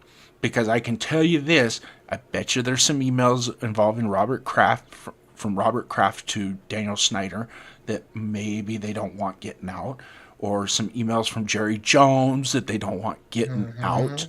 And so they're going to fight tooth and nail to keep that discovery from going to the courtroom and everybody to get to see the whole thing spread out. And then it's going to be like, well, guess what, Roger? You're fired. Yeah. Well, he's trying to save his job. Real quick, James Firpo, yes, we did mention the Raiders center pretty much missing the Super Bowl because he was partying in Mexico. But to get back to like the multi-tier policing of the league and like how the Raiders are treated differently is the Chiefs employ wife beaters regularly, whether it's on the coaching staff or players themselves. Like Tyreek Hill literally punched his pregnant girlfriend in the stomach and still got drafted and no punishment. Like, and people constantly want to hype up Tyreek Hill as a great player, and he's an absolutely piece of shit human being.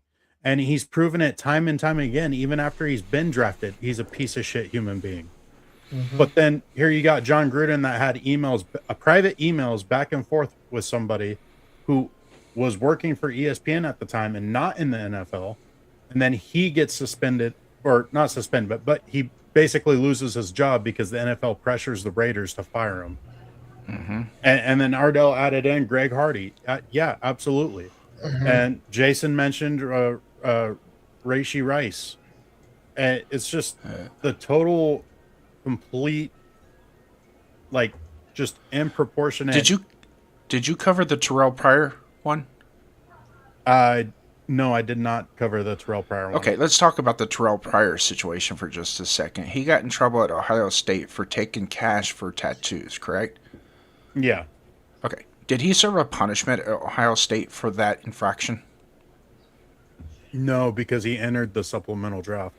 But he was put on suspension at Ohio State. I believe he lost his eligibility, correct? Yeah. So he is punished by Ohio State and the NCAA. Yeah. Okay.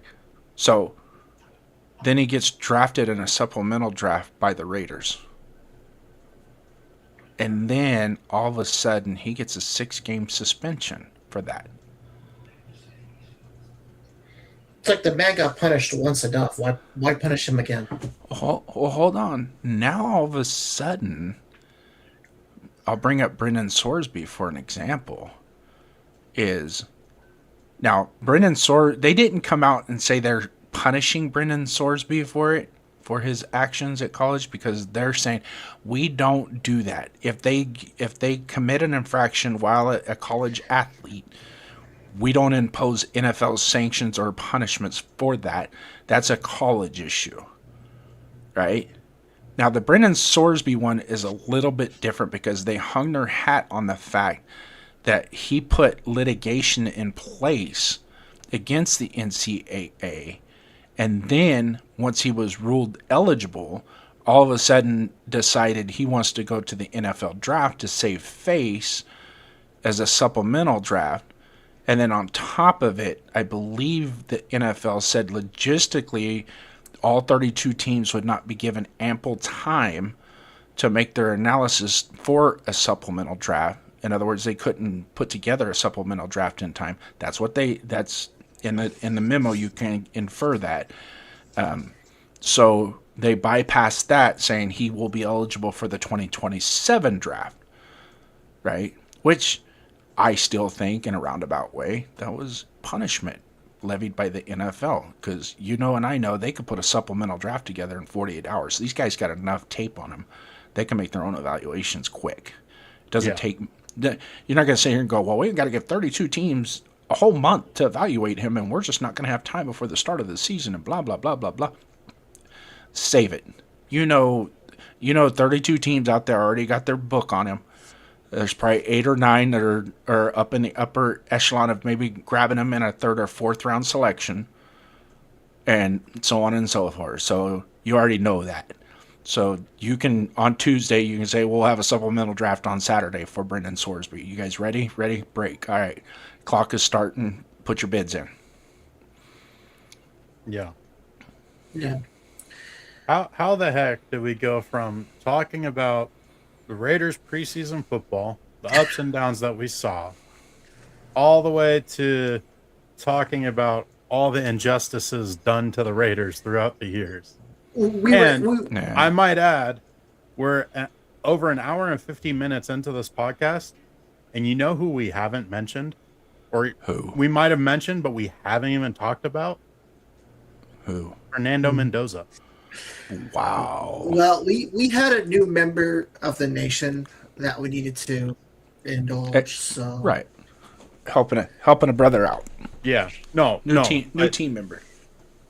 First preseason game, Fernando Mendoza goes out, lights it up, looks great, looks like he's made improvements, has done exactly what the doubters said he couldn't do. And we didn't even frickin' talk about it. Hey, Duncan, let's run through that real quick. You ready? Let's go. Number one, what can he do? Take snaps under the quarterback. Go through Check. progressions. Check. Stand in the pocket confidently after he takes a snap.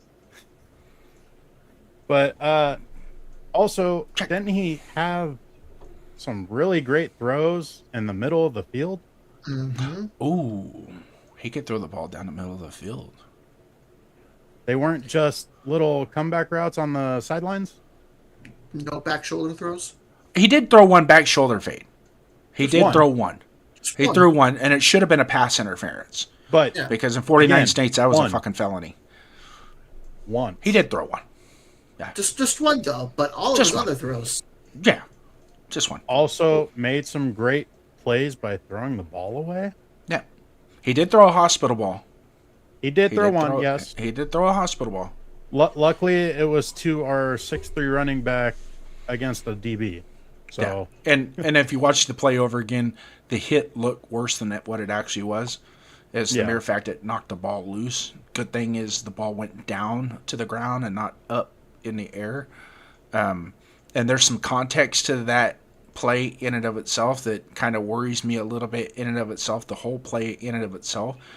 One, he probably shouldn't have thrown that ball, but two, I think the receiver that was on the outside should have got upfield a little bit faster before the crossing route occurred, because if you watch when the play occurs, it's like the receiver and the running back are a little too close to each other. So it made it easy for that cornerback to come off of him and make that hit on the crossing route. yeah. Just the angles and stuff. Because if you go back to when Tucker caught his out route and turned it upfield for a nice gain, if you go to that play, that's how the design of that play is working. On the opposite side is your ex-receiver is getting upfield as fast as he can, clearing out. He's got to buy that cornerback. He's collecting that cornerback, taking him with him to clear that space out, and then the out route is basically all that player has to do is run upfield, get that defender to get back on his heels, and then make an out cut, and he's open. Yeah. So Was there anything else on the checklist? Could take a hit. couldn't take a hit. Not a He dog. took a hit. I think he took 2 hits. Here's one. Refer to my short on my YouTube channel. If you subscribe to my channel, go to my shorts list. I posted a couple Dan Orlovsky specifics because that dude, the other day before the preseason game, they asked him, "What are you looking for?" "I'm looking for him to be able to do this. Oh, and I want to see him be able to call an actual play in a huddle, something he never did in college." Brakes, come on. Excuse me, what'd you just say? Never called the play in a huddle? What are you talking about? Did you watch him? Apparently not. Apparently not, because I can specifically remember hundreds of video shots throughout the college season of the sky cam looking down into the huddle as Fernando Mendoza is doing this, calling the play. Now, was the play as convoluted or as dialogued as what he would in the NFL? Probably not. They're not gonna run a What two. college quarterback is calling that? Yeah, they're not gonna. Yeah, they're. You don't have the time with college quarterbacks to teach them to give a 2-paragraph dissertation in a 30-second huddle. It just doesn't happen. Yeah. Just all I want to say about Dan Orlovsky is no one should take him seriously. The dude is a failed NFL quarterback. what is his claim to fame? Running out of the end zone. And Yeah. what gives him the authority to speak about what a quarterback should do and what he's looking for? Well, the only thing that Mendoza should be looking for in terms of advice is the minority owner of the Las Vegas Raiders, who, well, he might be considered the greatest of all time. Orlovsky eats shit. No. Yeah. Yeah. But Well, we talked about Mendoza. He had a great first preseason. Oh, Did you're a not done bunch of talking stuff about him? that- We're on I could 2 go on hours for now. days. We got 2 more. I don't have to be in bed for another hour. I got to be in bed. I got work tomorrow. Yeah, I know.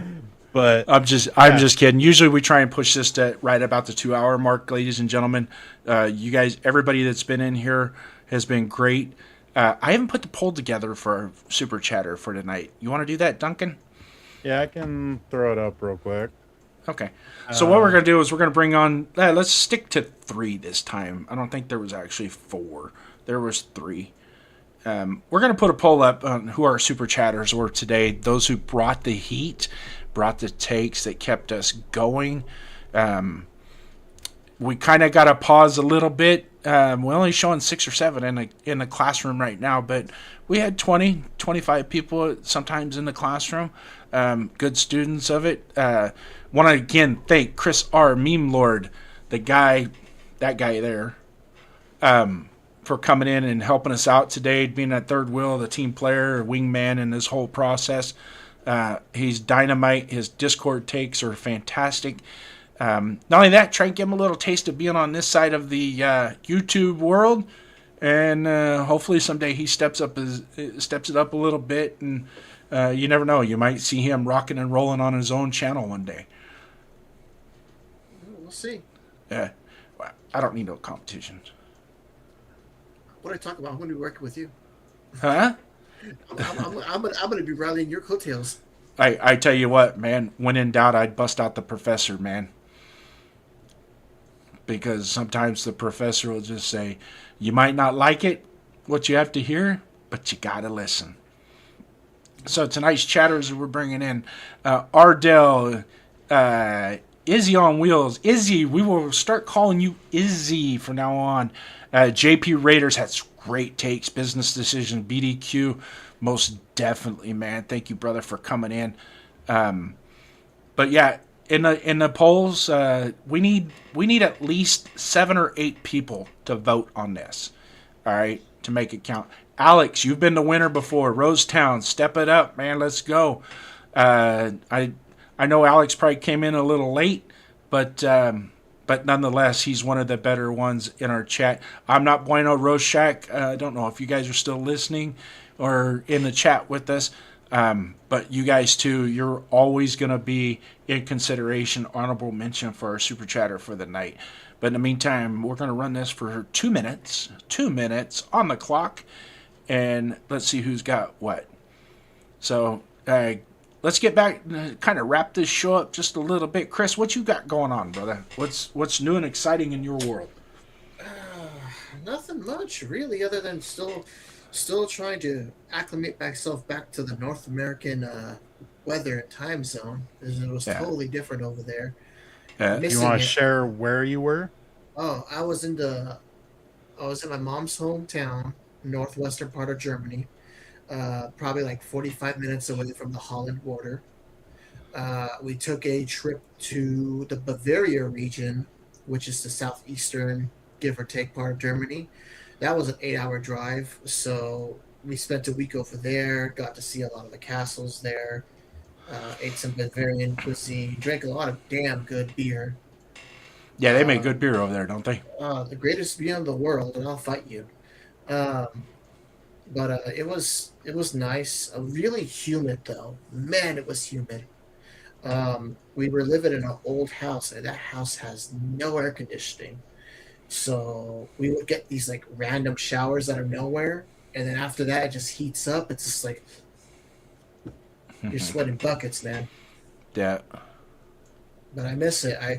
I'm gonna start saving so I can go back in a couple of years. So That's good. That's good to do stuff like that. I'm not a big traveler, so, and really, in all honesty, being part Irish, part German, Scandinavian, I guess whatever my there's only five. I only have 5 things in 23andMe, but it's like Irish, English, Scandinavian. I know my name comes from the Irish.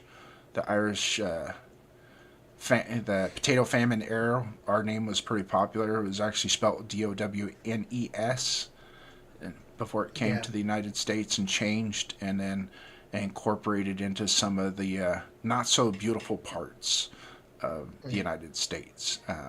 I know, trailing back, my mom actually did some Ancestry.com for me on my dad's side of the family, and you can see that there was really no when you from a societal standpoint, our family really didn't have much to work with. right. So, and including up to with my dad's, with my grandmothers and my dad and his brothers and sisters. I mean, they lived on the side of the road out of a car for 2.5 years, living under overpasses and stuff like that with 8 kids. Can you just imagine that?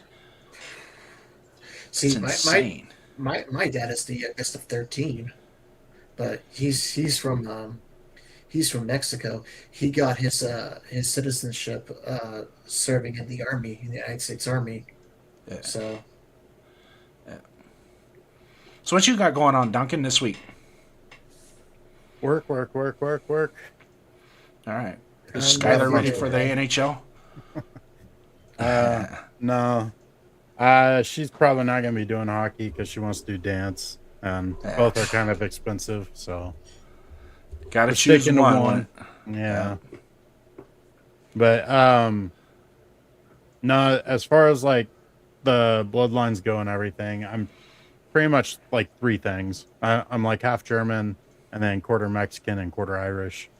I got German from both sides of my parents, so yeah, not very mixed, but I can say one thing though, Chris. My wife's probably very jealous of you being able to travel to Europe because that's one big thing that she wants to do eventually. So hey, I would recommend it. It's crazy. Just note that the travel is going to be horrible because 10 to 12 hour flights are not fun. well, Yeah. on top of having a time change too. Yeah. Yeah. A I massive can't sit in time one change. spot for 12 hours like that. Ain't happening. I mean, I love you guys, but 2 hours in the same chair is hard enough. Yeah. Totally fair. Totally fair. Yeah. But anyways, on Raider First Downs this week, Friday, Pride and Poise, 11 a.m. Pacific Standard Time. Tell your friends. Don't be a host. Share the show. Subscribe to our channels. Donuts Duncan. Tell your friends if you guys can grab our link, throw it in your IG, and share it with everybody. You know, there's more Raider fans out there that want content, want to talk football. Just like the warning said, these are our opinions. These are adult opinions of Raider Nation. They're not absolute, and at no time are they expressly consent or derived from the Las Vegas Raiders directly. They're just merely us being fans, having discussion, having disagreement. Sometimes it can get a little broad and a little boasty, but who cares, right? For all intents, this is all that I ask for those of you that don't like Fernando Mendoza. When he does, because he will become successful with this franchise, take everything you said, put it in your pocket, forget about it. Let's get on the train, and let's all become the way Raider Nation should be. Because it doesn't matter who he is without the helmet on, but with the helmet on, he's something special. I guarantee you that. Alex coming in with a big one right at the end. JD, look at the history with the Irish and Mexicans. Irish helped the Mexicans fight in the Texas War. They celebrate Cinco de Mayo in Ireland as well. Yeah, they celebrate here and in Ireland, but they don't celebrate it in Mexico, which is weird. Because like my wife, she's like, "That's not a Mexican holiday. It's not." I go, No, "It's they not." do- they She do- goes, "No." They do they don't. We Dia don't. de los Muertos. Dias la Muertes, and Dias la Muertes, believe it or not, in their culture, it continues 365 days a year. Is you honor the dead consistently, and this is kind of might freak you out a little bit, but my wife works for the Turlock Cemetery, right, in Turlock, California, and her dad passed away a year ago. He's buried there, and so she's kind of the keeper of. And so every week there are flowers put on his grave by somebody, and it's constant. Every week somebody's there that visits his grave all the time. In my culture, we visit it once a year. Because in our culture, they're not there no more. They're here. They're not there. So, but that's kind of a weird way to end a Raiders podcast, isn't it? But seems we're all like human. our newly acquired Raider fan, Izzy, chatter of the night. Yeah. Congratulations, man. Yeah, but at the same time, we appreciate all you guys coming in. Alex, thanks for coming in. I know you were even a little bit late on the podcast here, but next week, same time, same station, 5 p.m. Pacific Standard Time on a Sunday. Check your calendars. If you like what we're doing, give us a thumbs up, give us a like. Go to our channels, leave comments on our channels. We will get back to you on those comments. Sometimes those comments grow better than what we see in the chat, and they become really good conversations. So just keep that in mind. But on behalf of Duncan, my co-host Duncan's Donut, our guest Chris R. Meme Lord, I'm Raiders First Downs JD, and we will see you next time. Same channel, same station. Once a Raider, always a Raider, and there's only one nation, that is the Raider Nation. Good night. Cold open, counted out. Yeah, we heard the talk. Cold nights and long losses, still we walk. Scoreboard hurt, but the heart stayed real. Still wear the black, still flash the shield. From Oakland roots to Vegas dust, pain in the season, but we still trust. They say it's over, I say move on, but Raider pride don't ever gone. Show me your shield, hold it high, don't bend. Show me your shield, ride it out to the end. Win or lose, yeah, we still reveal Raider Nation.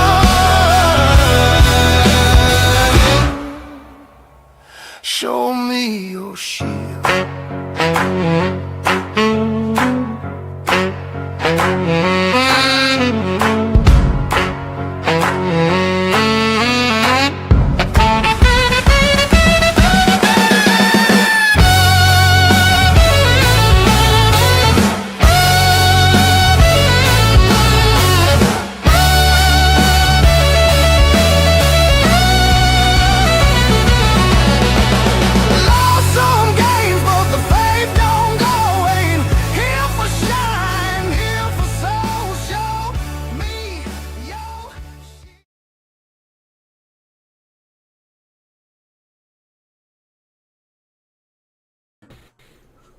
And then there was